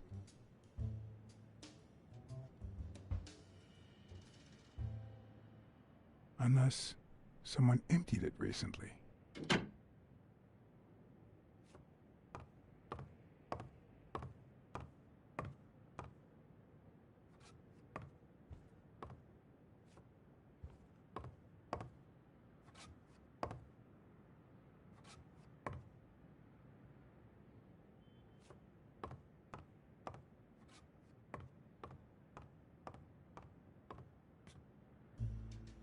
A woman's fragrance.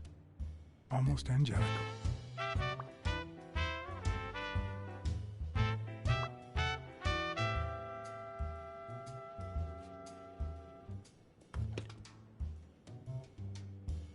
I'm not sure how Yale's love of pickles will help me crack the case, but it's good to know.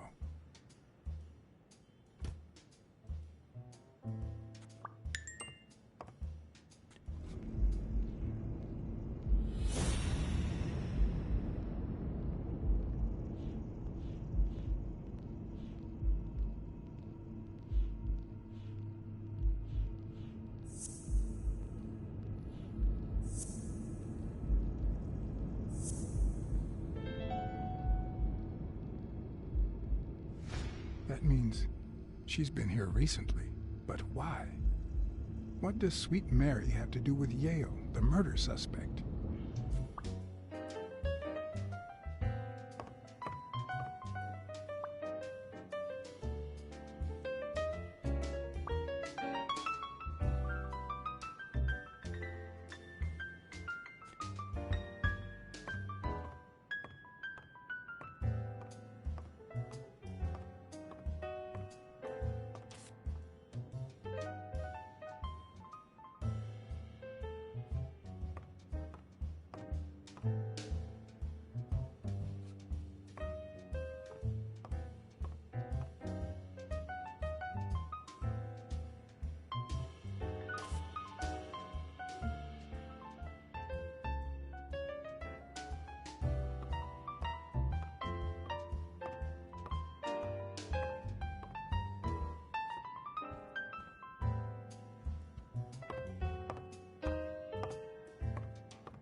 When I left, I told O'Leary I hadn't found a thing.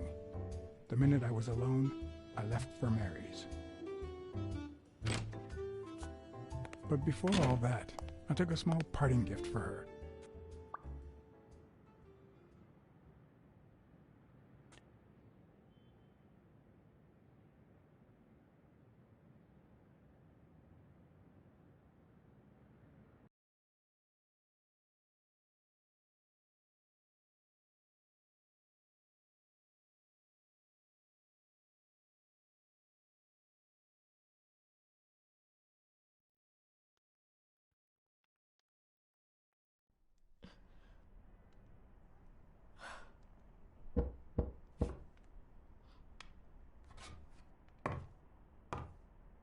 I've never trusted angels.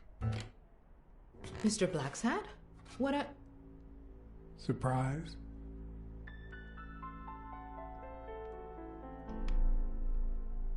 When they fall, they turn into demons. Joey told me he was going to spend the afternoon painting the gym and that Bobby would be fixing something up on the roof. So, after I found the body and called the police, I went to Bobby's place, but he wasn't there.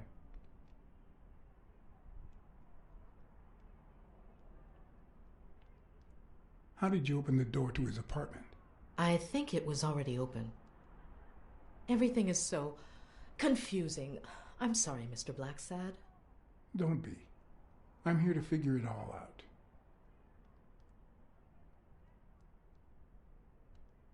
What's your relationship with Bobby Yale? He was like a son to Joey, and we were about to get married, so, you know. Okay, I think it's time to set things straight.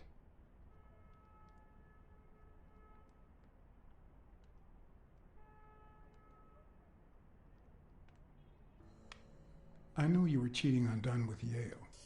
Or was it the other way around? No. How can you even think of something like that? How can you convince me otherwise? I found a picture at Yale's apartment. It's you and him on a roller coaster. Care to explain, Miss Purnell? I'm not white, Mr. Blacksad. What? 7 of my great-grandparents were white. The 8th was black. According to law, I'm a black citizen, even if my skin says the contrary. Do you know what that means when you're born in North Arlington, Alabama?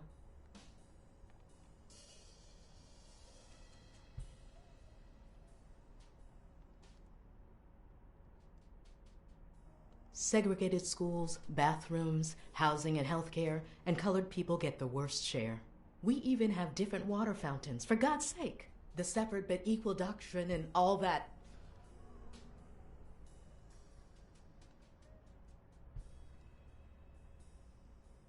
That damn nonsense. And all the lies. That's why I moved here. No one knows what color my great-grandparents were.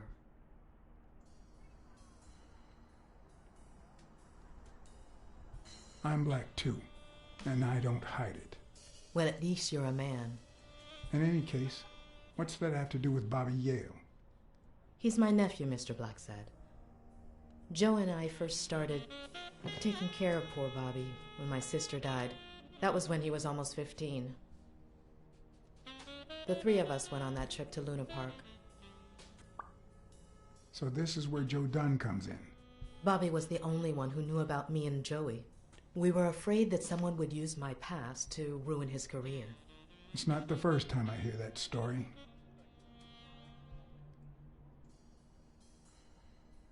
You should have told me this sooner. I've been hiding it all my life. I'm sorry.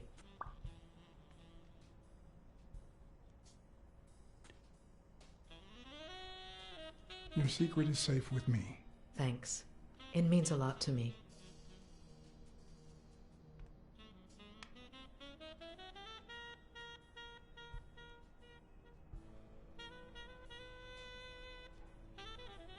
Are you sure you don't know where your nephew is? I've looked everywhere. He's nowhere to be found. Don't worry. I'll find him. Thank you.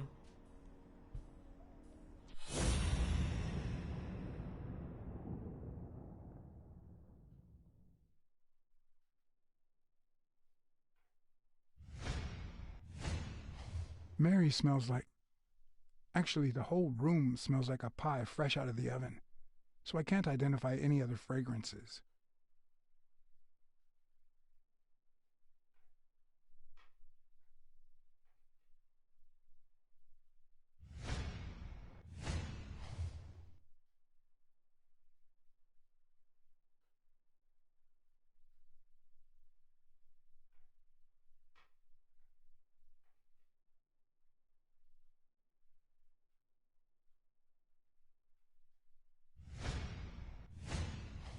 TV and radio all in one.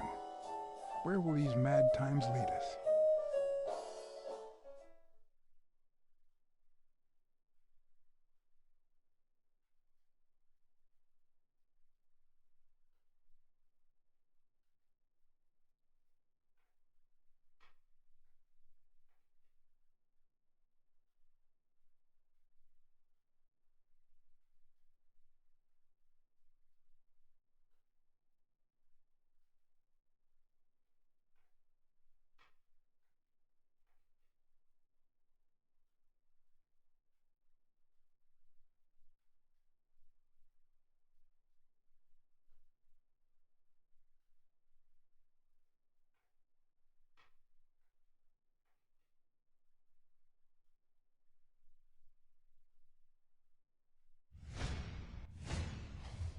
Fresh out of the oven. The whole room smells like pie.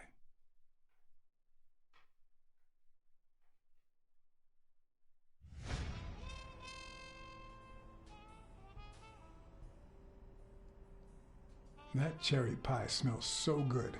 I'm starting to get hungry. Thanks. I pulled it out of the oven right before you arrived. Oh, where are my manners? I'm the worst hostess in the world.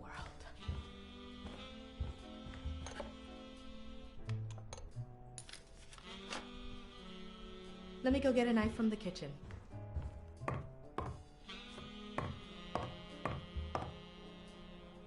And you must be thirsty.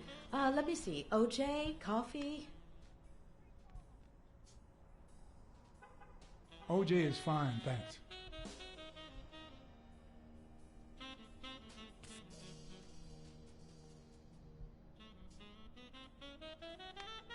She's wearing the same clothes in both pictures, so she's probably telling the truth.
That's some beautiful artwork you got there.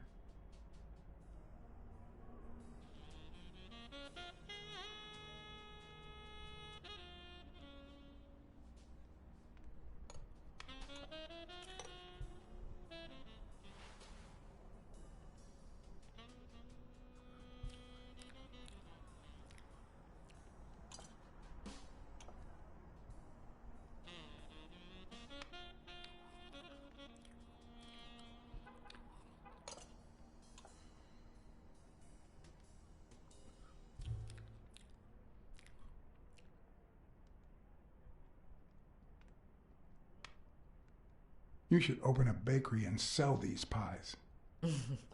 Thanks. Joey used to say the same thing.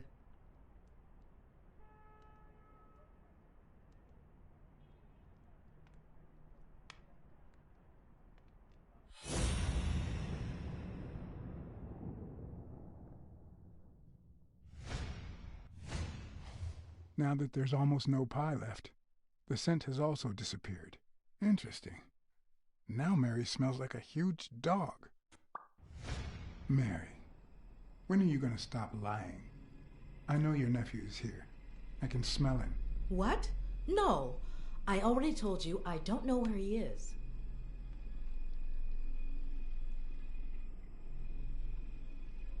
Stop playing around and tell me. Where is he? You can search the whole house if you want. Go ahead. He's not here.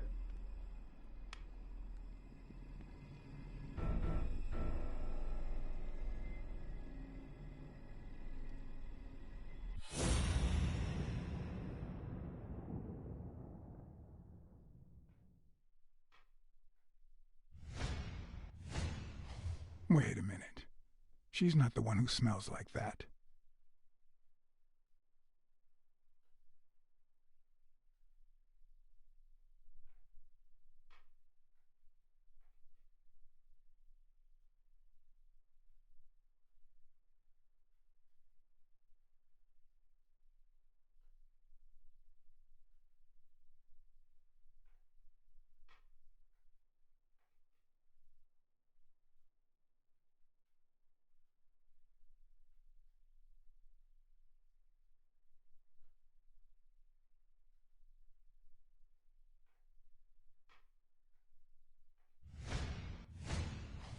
That's where Bobby Yale's scent is coming from. So, that's why you were sitting there. What? I don't know what you're talking about. Yes, you do. Could you step aside so I can check, please? Please go. Mary, for Christ's sake, put that knife down, would you? Leivora.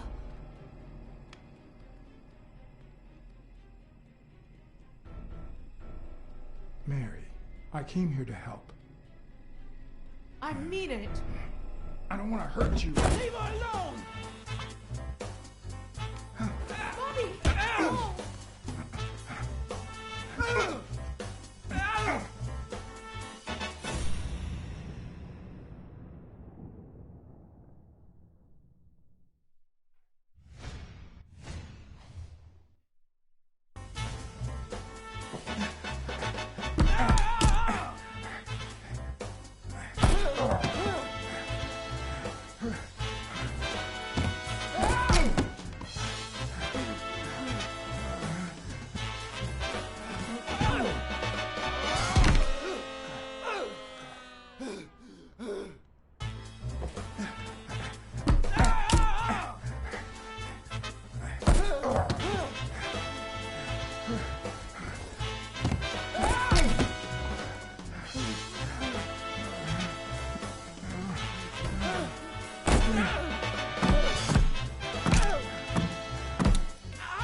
I'm on your side, Bobby. But I'm not on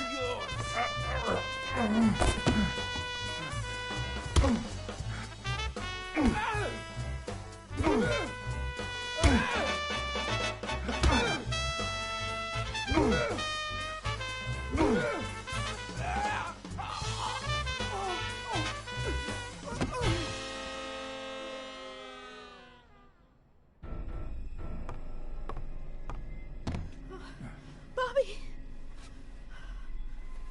Call an ambulance. Do as I say. Go on, call an ambulance. Do it now. In the face of a heart attack, there's two things you can't forget.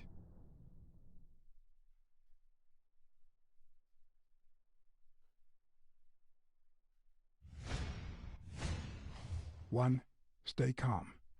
Two, 1 chest compression per second. 1 Mississippi. 2 Mississippi.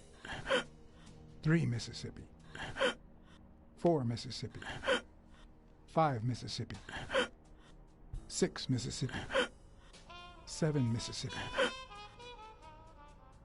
Bobby! Oh, Bobby!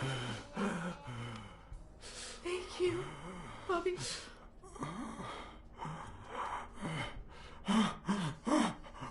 Bobby.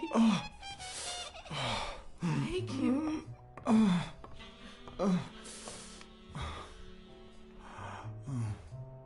I had lots of reasons to consider this a great day. I had investigated a suicide case.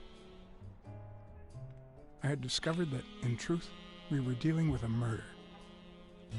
I had found and captured the prime suspect. And I had saved a life.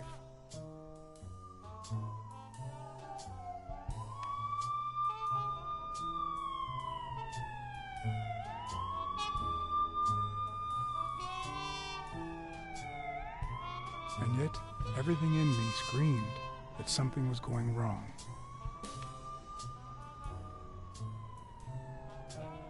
Terribly wrong.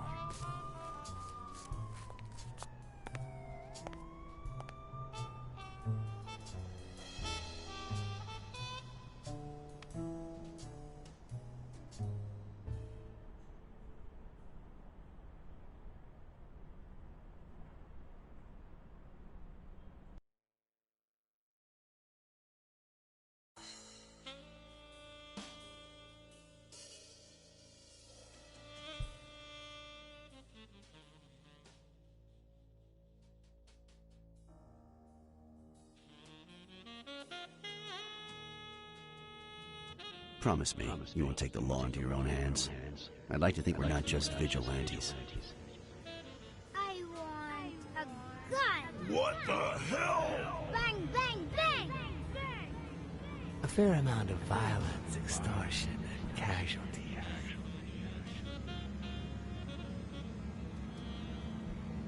I hate detectives. Bang, bang, bang!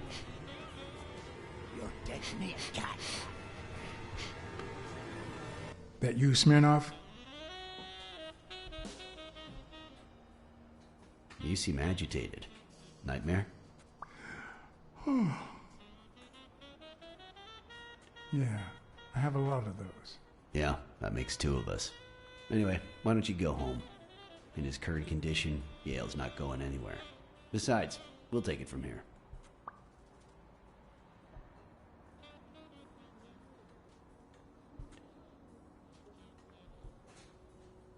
Thanks. I think I need to get some sleep. Yep, that much is clear. As for what happened yesterday, I asked you not to get involved, or at least give me a heads up.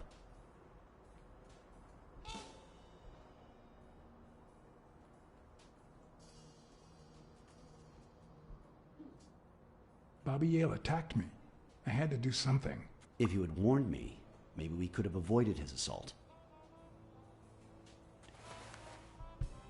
Anyway, what's done is done.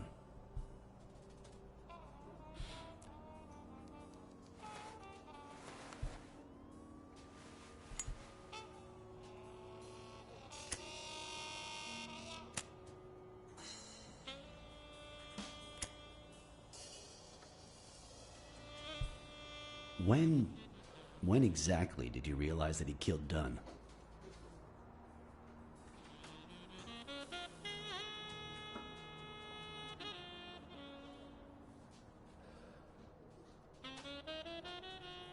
Out of sheer curiosity.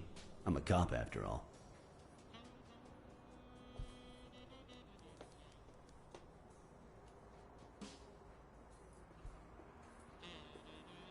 To be honest, I'm not so sure Yale killed anyone. How about the motive? Any ideas?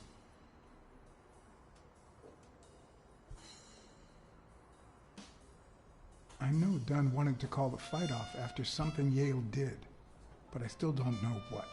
In any case, hopefully Yale will tell us more.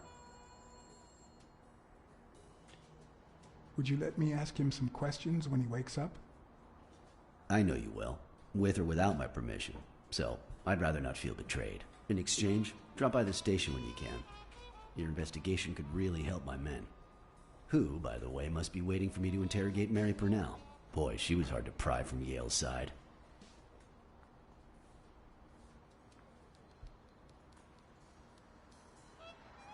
She's been through a lot in the past days. Be nice to her. Of course. In spite of it all, we're not just vigilantes. And as for you, go get some rest. God knows you need it.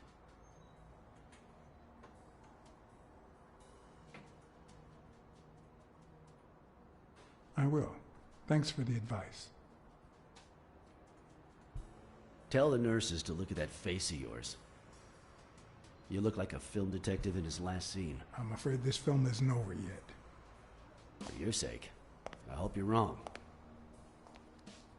You're in charge now, officer. Okay. I'll send you relief in 6 hours. Understood? Doctor. Who are... Oh, detective. Congratulations. You fared pretty well against that kid. Better than most would have. Now, if you'll excuse me...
We, as a society, simply don't trust reptiles.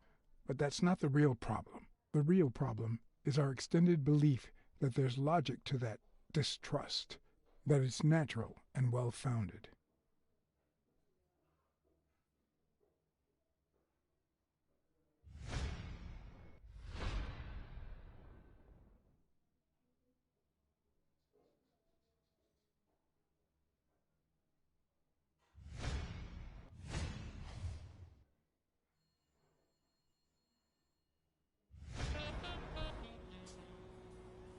How's Yale?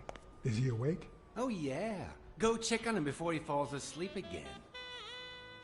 Although, try not to bother him with too many questions.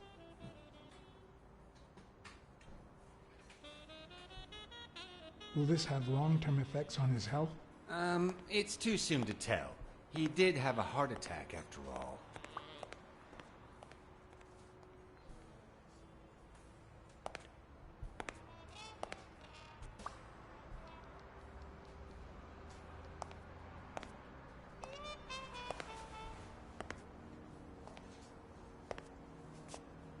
Go away. I don't want to see you. The doctor told me to sleep. I rarely get to interrogate a suspect with his guard down in a place as quiet as this. Getting the chance to study his body language with no distractions is a rare gift.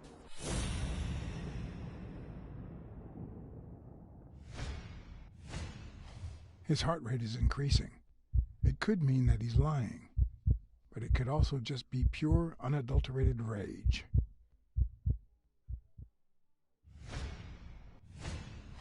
He's looking straight at me. If he couldn't hold my stare, I'd think he's lying, but that's not the case.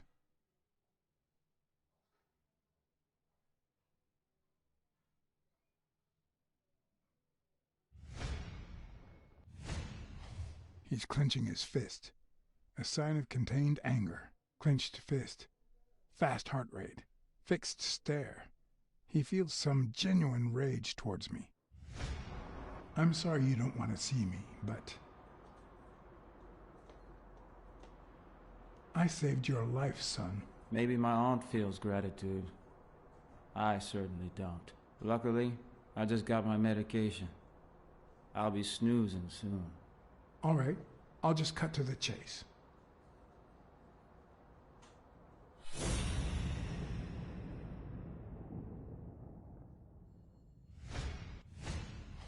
Is he lying, or did his heart rate speed up out of rage?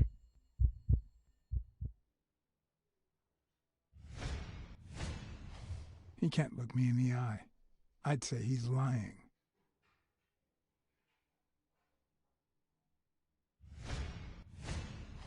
Is he holding back his rage?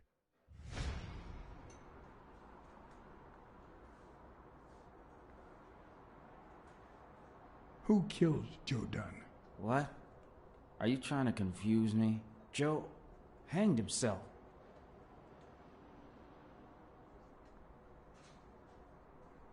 Dunn was too short to hang himself with that rope.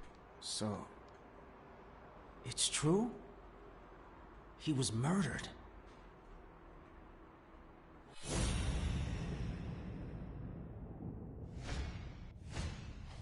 Why is his heart rate skyrocketing?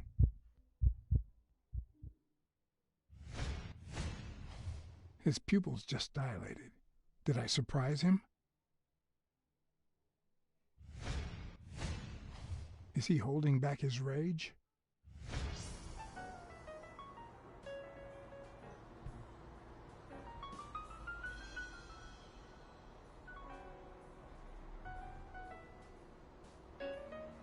I know the murder weapon was yours.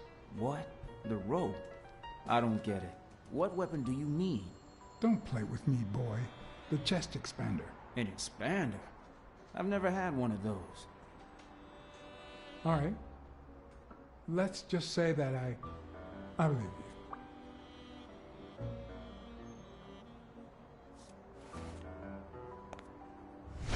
The murderer killed Dunn with a chest expander and planted evidence to make us believe it was suicide. But he also left enough clues behind to make sure we found the true murder weapon. Then he put the chest expander box in your locker to frame you.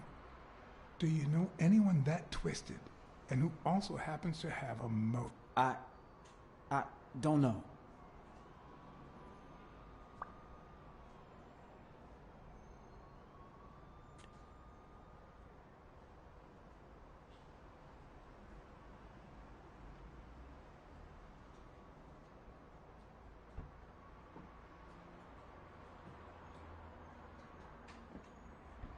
Desmond O'Leary certainly seems twisted enough. Did he have anything against Dunn? I'm not sure if they knew each other. At least not in person. About a month ago, Joe kicked one of O'Leary's men out of the gym. He was trying to give a business card to... Jacob's Giambi. Yeah, exactly. Did Jake tell you about that? Something like that.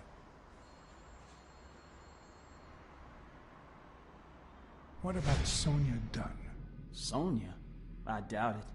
She's odd, but she's his daughter. I've seen worse, believe me. What about Frank Cassidy? Do you think he has a motive? Maybe. A few weeks ago, Joe took me to a boxing managers association meeting. Headed by Cassidy. Yeah. He was obsessed with making it illegal for boxers to fight without a manager. Or without an associated manager. Everyone seemed to go along with it until Joe spoke up. He said that would lower us to mob status. That Cassidy had founded the association just to make money by monopolizing the sport. That made others think twice. And Cassidy ended up empty-handed. Poor Cassidy. Blacksad. I think I owe you an, You know, my father disappeared when I was 6, right after winning a fight. We never heard from him again. Do you know what that does to a kid? Who knows where I'd be if Joe Dunn hadn't been in my life. Even when I lost my way and put a gun to his head years later, he still took me under his wing and managed to steer me in the right direction. And now that he's gone, you're risking your life to find his murderer. Thanks.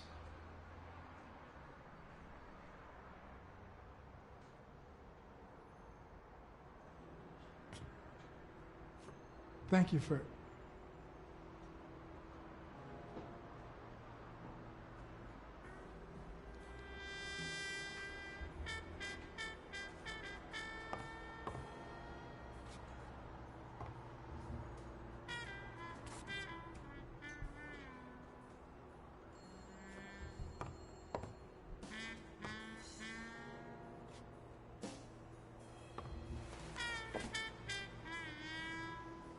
Ugh.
No, the footprints don't match. If Yale killed Dunn, he did it without stepping in the paint, or in different shoes.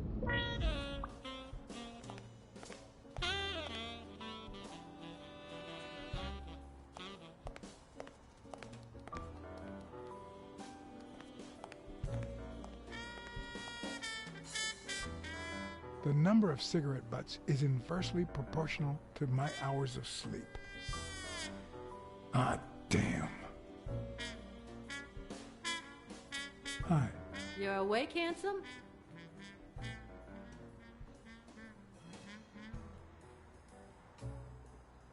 They ran several tests on Bobby Yale last night after admitting him. Have the results come in yet? No, I don't think so, handsome.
I'll take a pack of Morleys, please.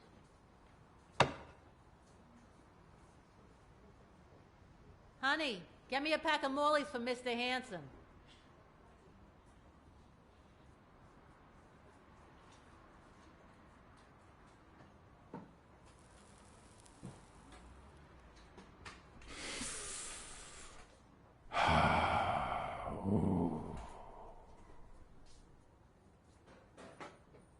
I won't be able to read Yale's medical report if she's around.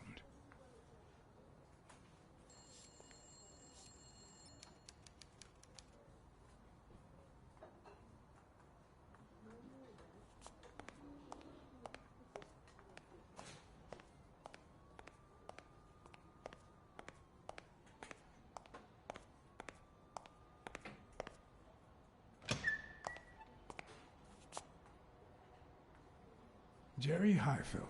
Long time no see. Blacksad, I didn't want to wake you. How's the boy? Asleep. I hope he recovers in time for the fight. I got tickets. Although between you and me, he doesn't stand a chance.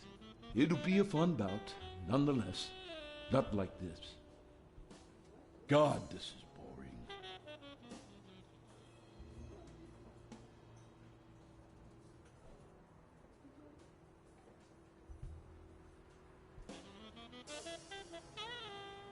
You want to smoke? Don't smoke or drink. No vice for me. Smoking's dirty. Alcohol goes straight to your head. And women, they're all just mean. Well, everyone except mine.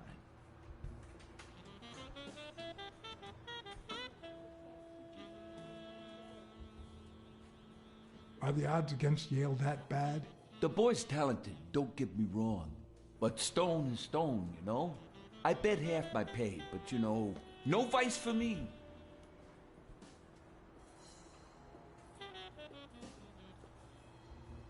Well, I'm going back in.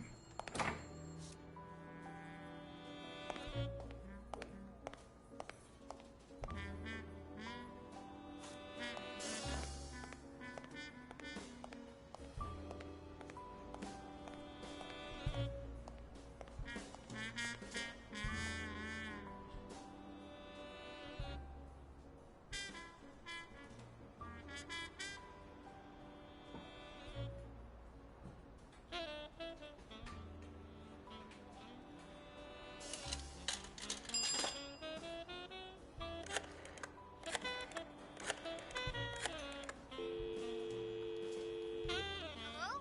Hi, Ray. Hi. Who are you? Take a guess. I already gave you a clue. I know your name, so... I don't know. Maybe I know your name because we're family. No way. My dad never calls me. My grandpa never calls me. My uncle never calls. Well, he does sometimes. You're Uncle John. Uncle John, I guessed it. Mom, it's Uncle John. I guessed it. You got me, Ray. Congrats. What did I win? What do you want? I want a gun. Bang, bang, bang. Bang, bang.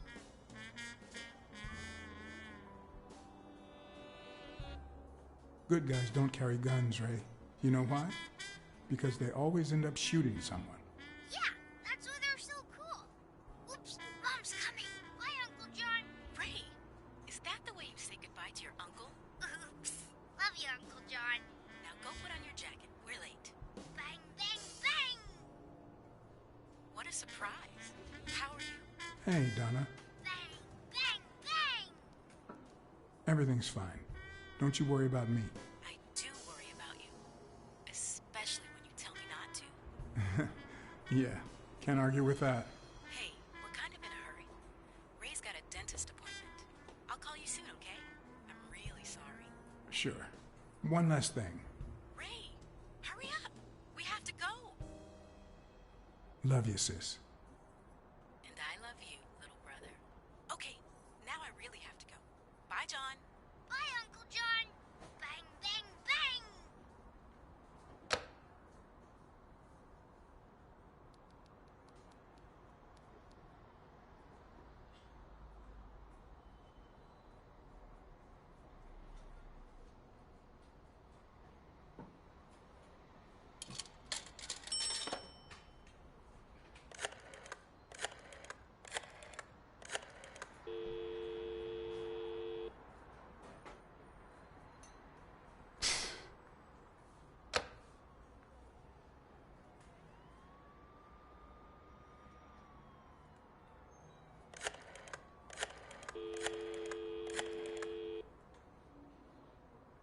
Dunn's Jim.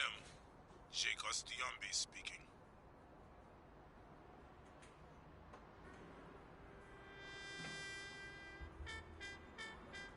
Jake, it's Blacksad. I just wanted to... I have work to do, John. Call you later. Ronald, get on that ring!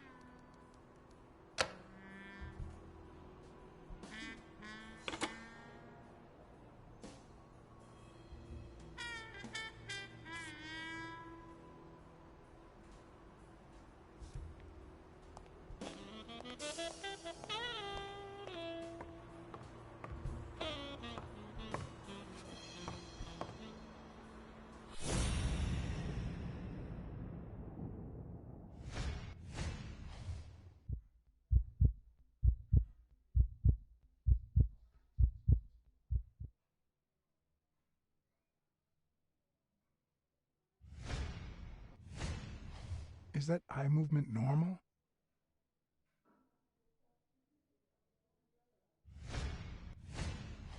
The hands say a lot about what's going on inside a person. He seems restless. Should I tell someone?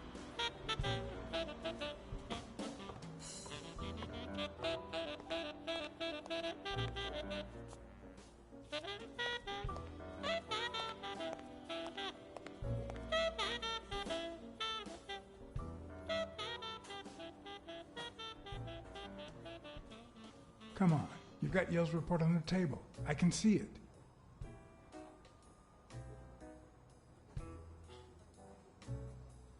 Well, that's that.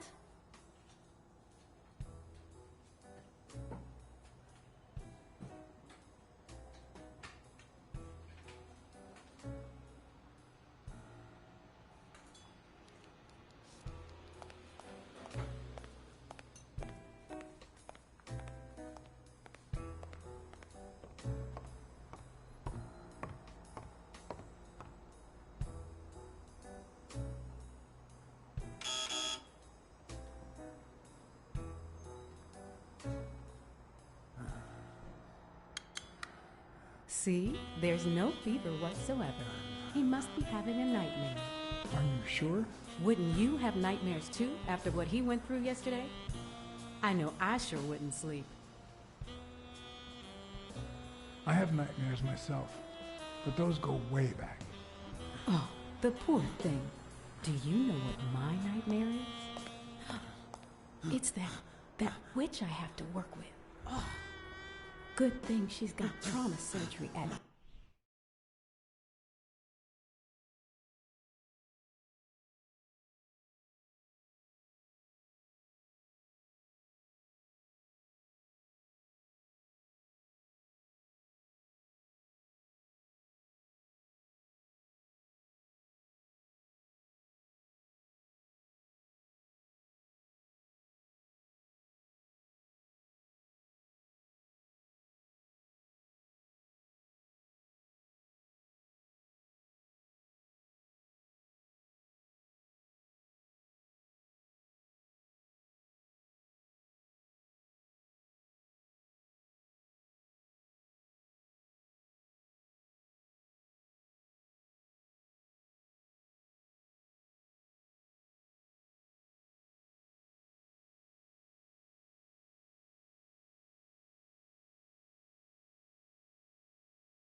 $12:30, but I wish it were a little sooner, you know?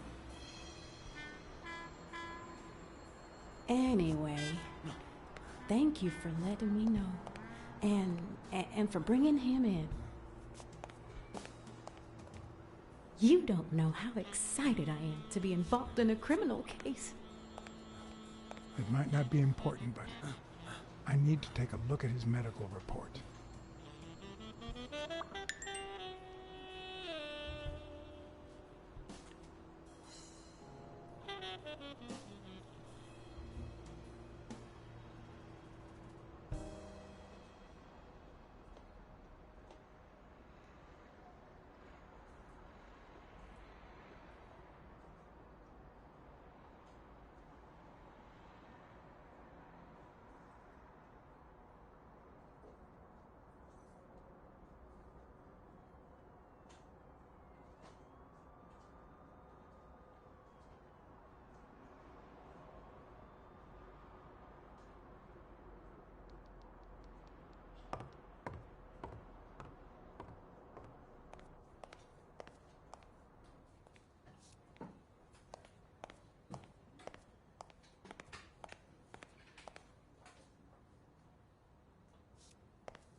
It seems like the Doe nurse will be assisting Dr. Talbot during his 12:30 surgery.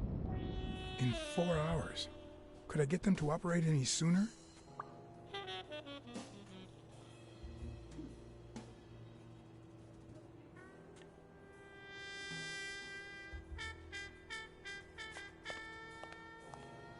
Hi, Rena. Still with us, handsome?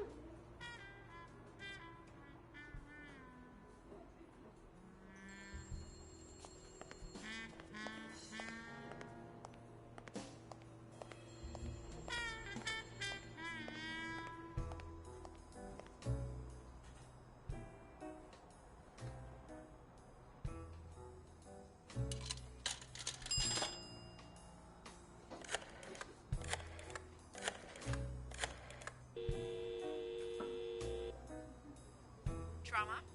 Sherry speaking. Get Dr. Gregor Talbot, please. Yes, 1 minute. No, actually, Dr. Talbot won't be in until 12:30 according to my registry. Can I ask who's calling, please?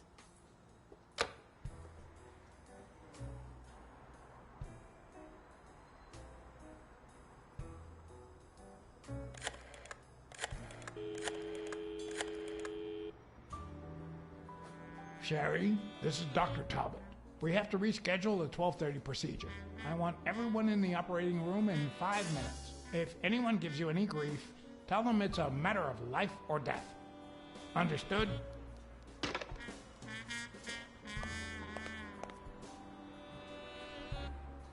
A matter of life and death. A matter of life and death. You gotta be kidding me. People.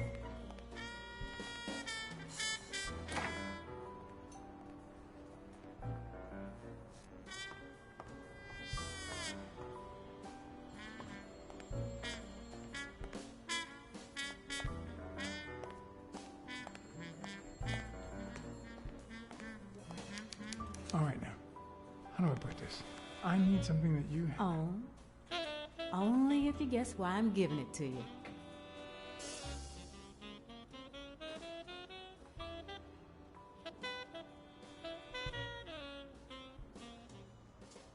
You want to help me solve a criminal investigation. Well, aren't you smart? But be quick about it. You hear me, huh? If that witch comes back...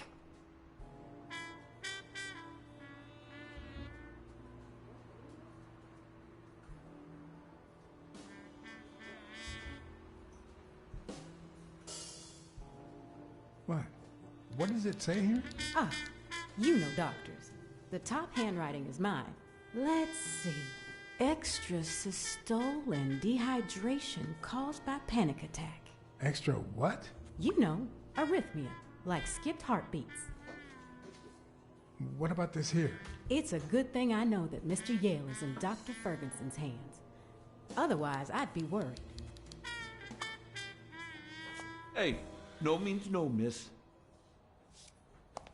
You really don't know who I am, do you? Miss, I've got orders. And the fact is, those orders say that... Here you are, Miss Dunn. Huh? Tell him, Blacksad. I can't get through that thick skull of his. You see, Highfill, she's the owner of Yale's gym.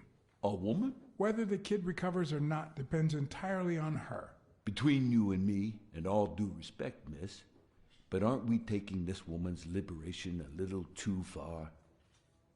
All right, let her in, but she's your responsibility. Thanks for convincing the cop.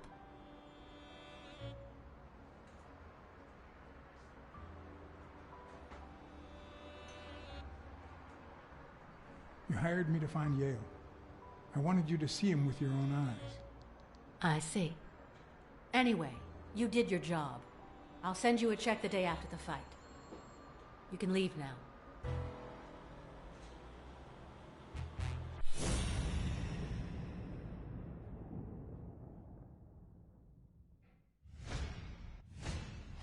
Huh, no. She's gonna do something stupid. Sonia, don't. He killed my father. You said so yourself. No, I told you I wasn't sure.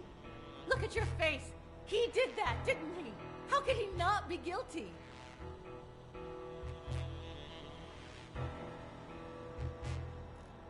Your father sacrificed everything to pay your way through college. If you do this, you'll destroy the future your father wanted you to have. Shut up. None of that matters. How could he not be guilty?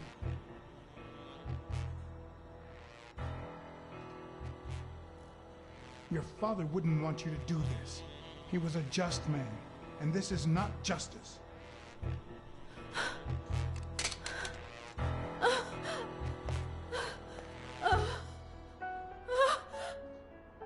Shh.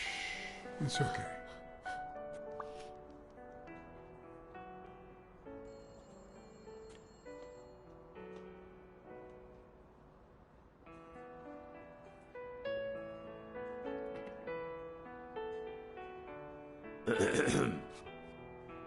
Uncle Tim!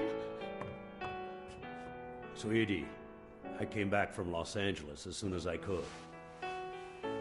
I told you not to rush back. Come on now, honey. Aren't you going to introduce me to your friend? No, this is John Blacksad, the detective who found Bobby. Oh, so this is strictly professional. I thought... No, Uncle Tim, don't be silly. Come on, we'd better let him rest.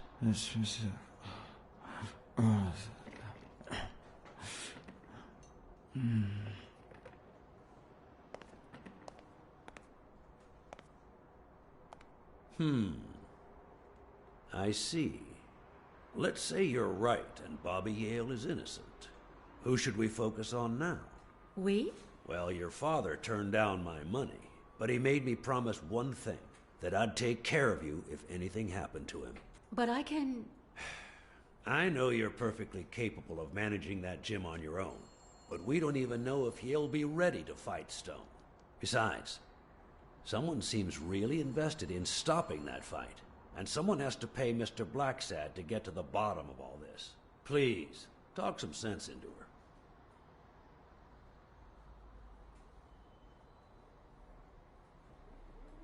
Your uncle is right. Your father wouldn't have wanted you to go through this alone. See? Listen to the detective. All right. Thank you, Uncle. Thank you so much. All right, stop crying or you'll ruin your makeup, honey. Now fix yourself up and I'll buy you some breakfast. Wait, my purse. I'll get it. It must be... Blacksad, wait a minute. I think she needs some time alone, just like you and me. Listen, boy, do whatever it takes to find Joe's murder. Whatever it takes. If things get messy, don't worry. I'll clean them up. Deal? Sure. I'll do my best. Thank you. I trust you to get that ball to the end zone. No. Are you telling stories about the great Iron Arm again? Wait a minute. Of course. The Milestones quarterback. Tim Iron Arm Thorpe. It's a good thing folks usually recognize me sooner. Blacksad, you coming to breakfast? I'd love to, but I have to go ask for a favor.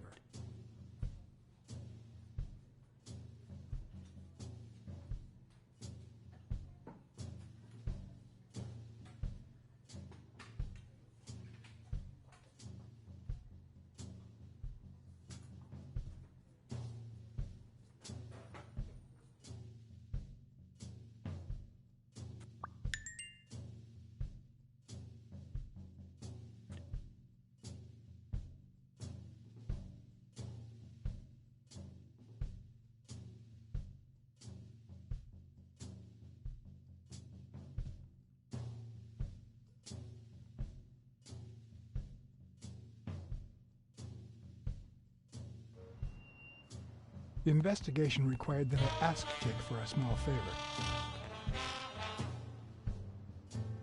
Or demand it, if worse came to worse.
The racist brain is so full of hatred that there's no space for trifles such as common sense or, say, spelling.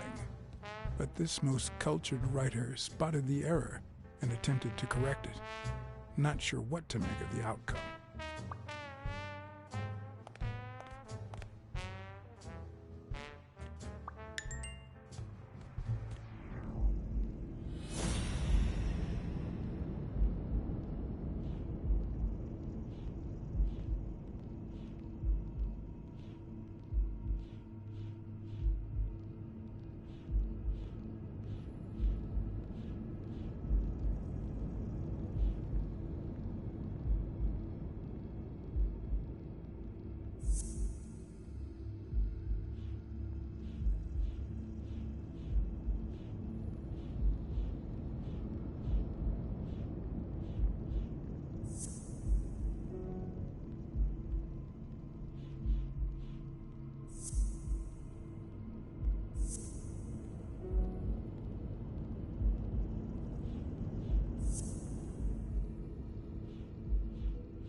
Huh.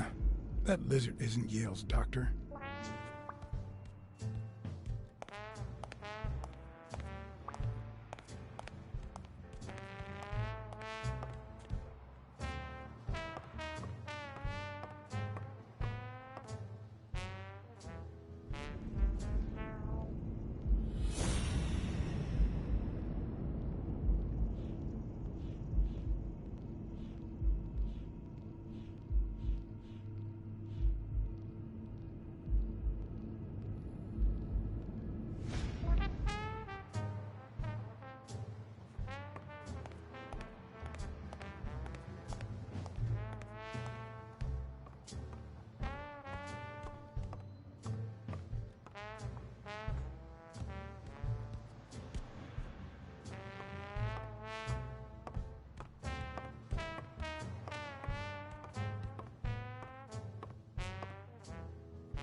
Hey, hi. Hey, focus, will you?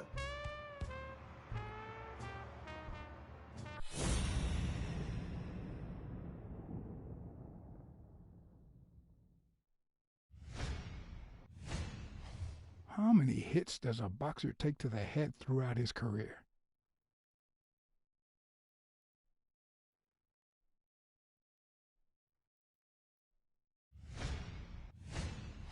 This one's got extra padding, just like Jake.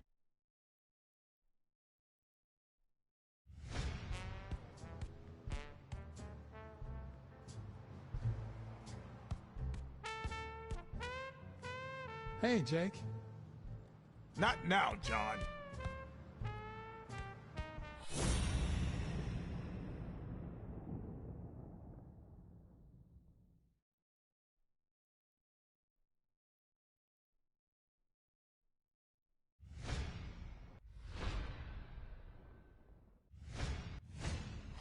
Not the smartest cookie in the jar, nor the most tactful. But do I trust him? No. Do I consider him a friend? Yes.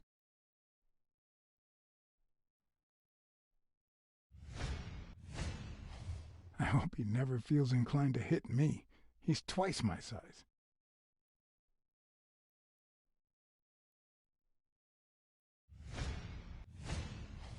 He's been training with those same shorts for who knows how long.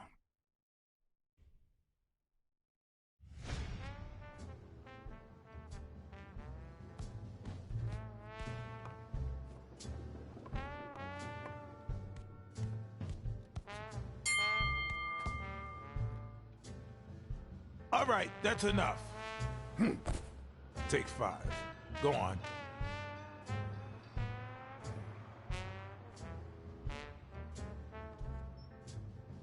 What, John? What's so important?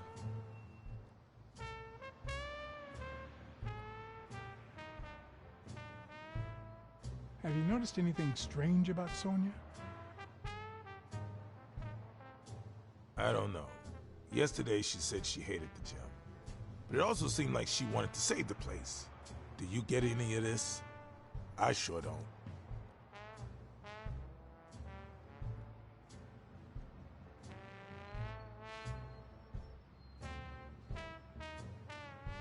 It might not have seemed that way, but she loved her dad. Believe me, I've got reasons to be certain.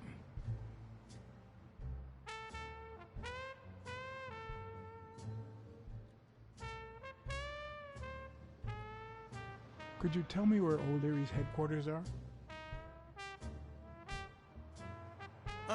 What for? No. You could get me into trouble. No way.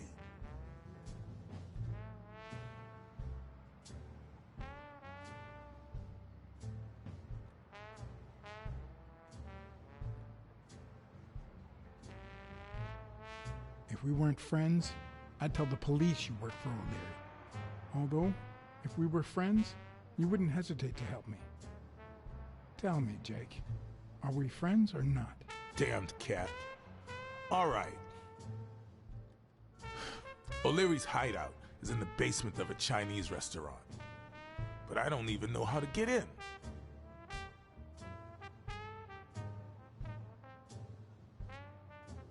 Why are you coaching that guy? Oh, that's right. You don't know. Sonia asked me to run the gym. Well, at least the fun part. As soon as Bobby Yale's back on his feet, I'll turn him into a champ. I'll make him crush stone. Just you wait. What? Why are you looking at me like that?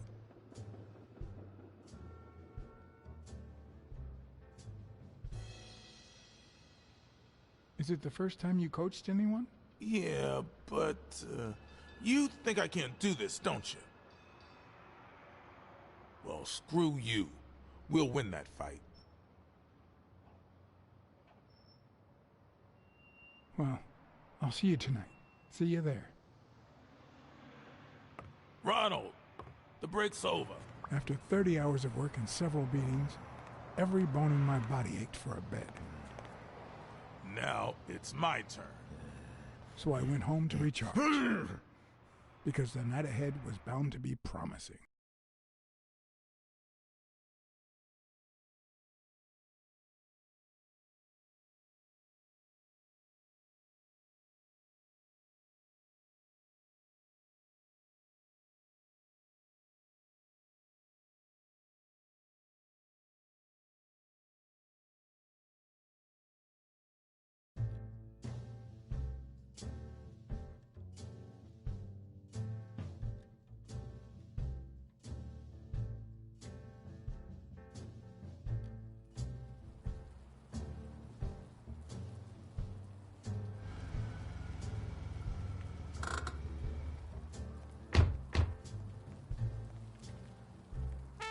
What do you know about that basement?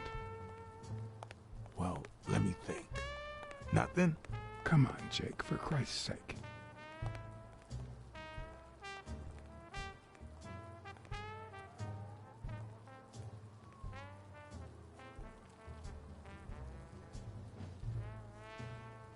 I've come to get O'Leary several times, but they always make me wait in the dining room. One day it was so late that the restaurant was closed. They made me call from a payphone in that alley over there to let them know I was here. A few minutes later, O'Leary came out the back door, that red one there. All right. You stay by the payphone. Wait till I'm inside. If you see anyone, call the same number you did that one time. Let it ring twice and hang up. Got it? Screw you!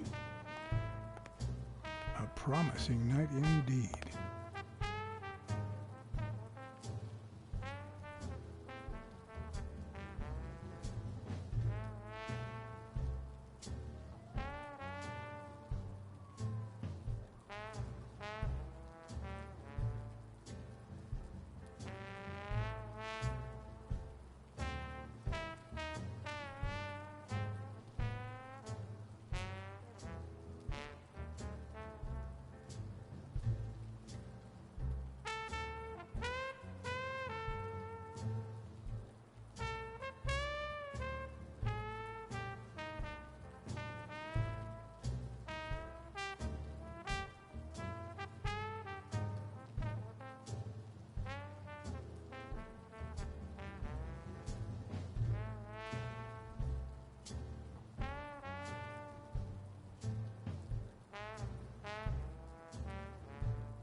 A bit too high to climb, if the basement I'm looking for were in that building.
No.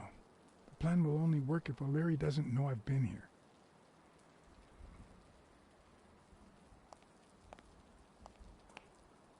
Stupid pig.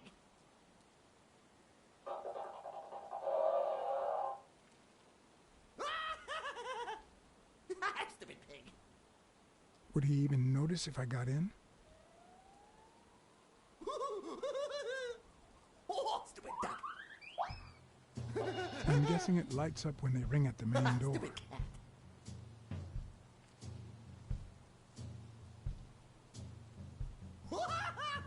Does he need a shotgun to deal with suppliers?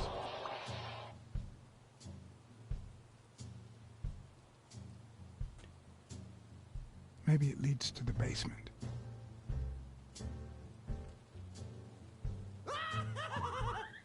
Something tells me he'd notice me no matter how stealthy I was.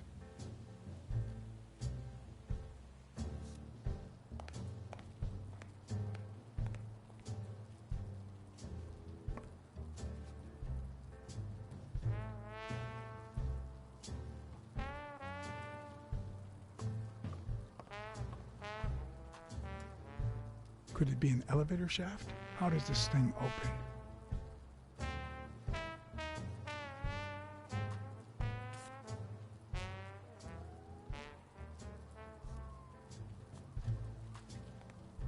If only I could reach that box.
What happened? Should we run for it? Do I look like I'm in a hurry?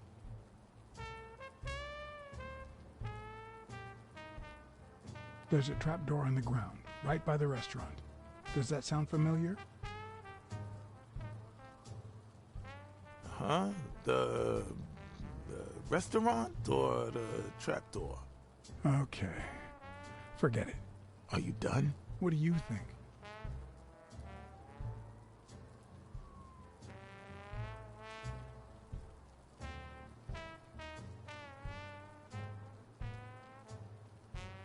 There's a guy watching TV inside the restaurant. A red panda, I think. Doesn't ring a bell. I don't recall any panda waiters. What's taking you so long? You want to switch places?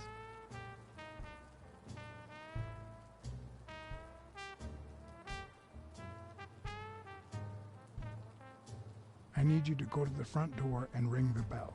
All right, is there a bar in that alley? Have you been drinking? Count to 30, ring the bell, then run for the car. Got it? Whoa, you better send a bunch of Italians my way after this. So, now what are you gonna do?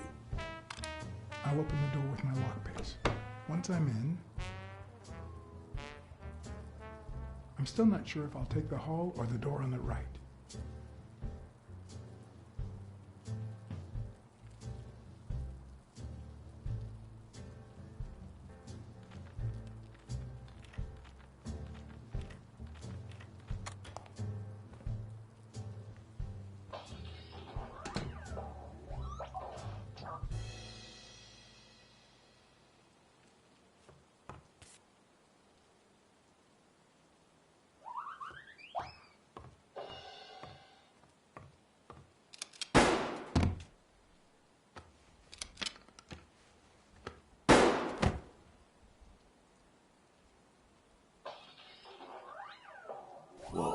You better send a bunch of Natalias my way after this. So, now what are you gonna do? I'll open the door with my lockpicks. Once I'm in, I'm still not sure if I'll take the hall or the door on the right.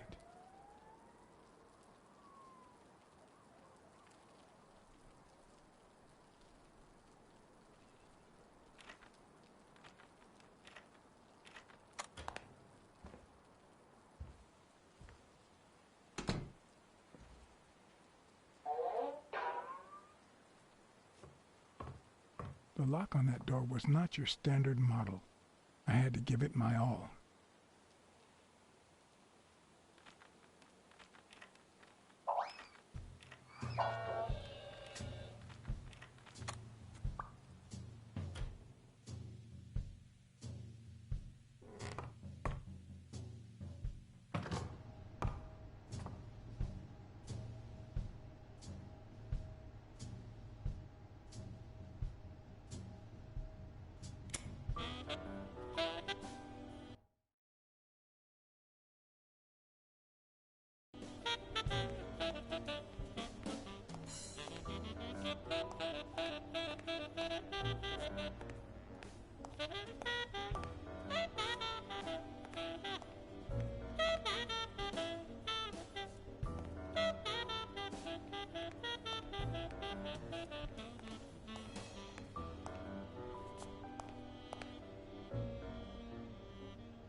Why do they have so many paper notes?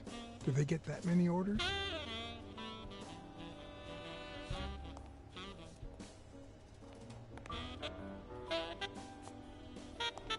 Are they carpeting the floors?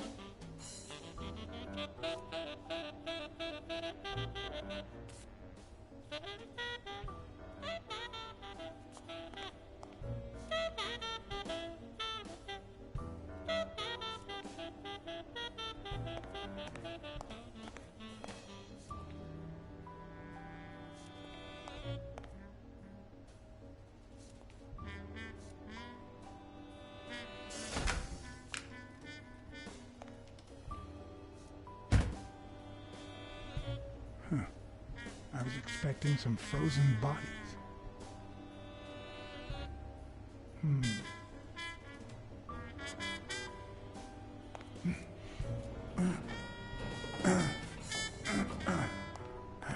It won't budge.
Does O'Leary have a network of pals?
There's one on each table, except this one.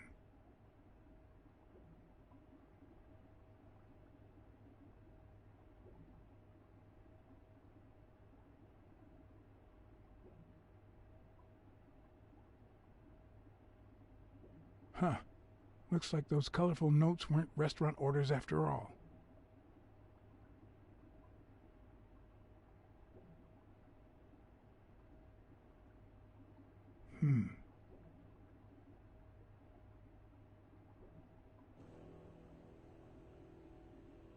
The odds are incredibly in Stone's favor.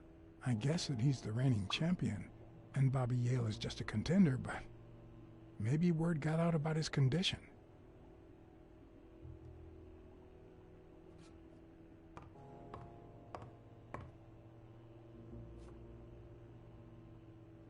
Wow.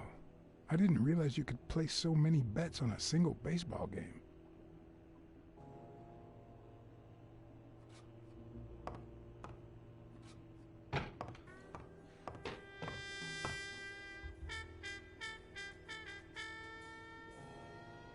Sometimes I forget that criminals, even the office variety, have family and kids.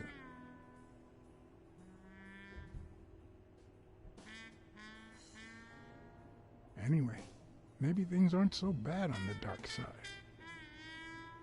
A little thingamajig that adds on its own. What'll they think of next?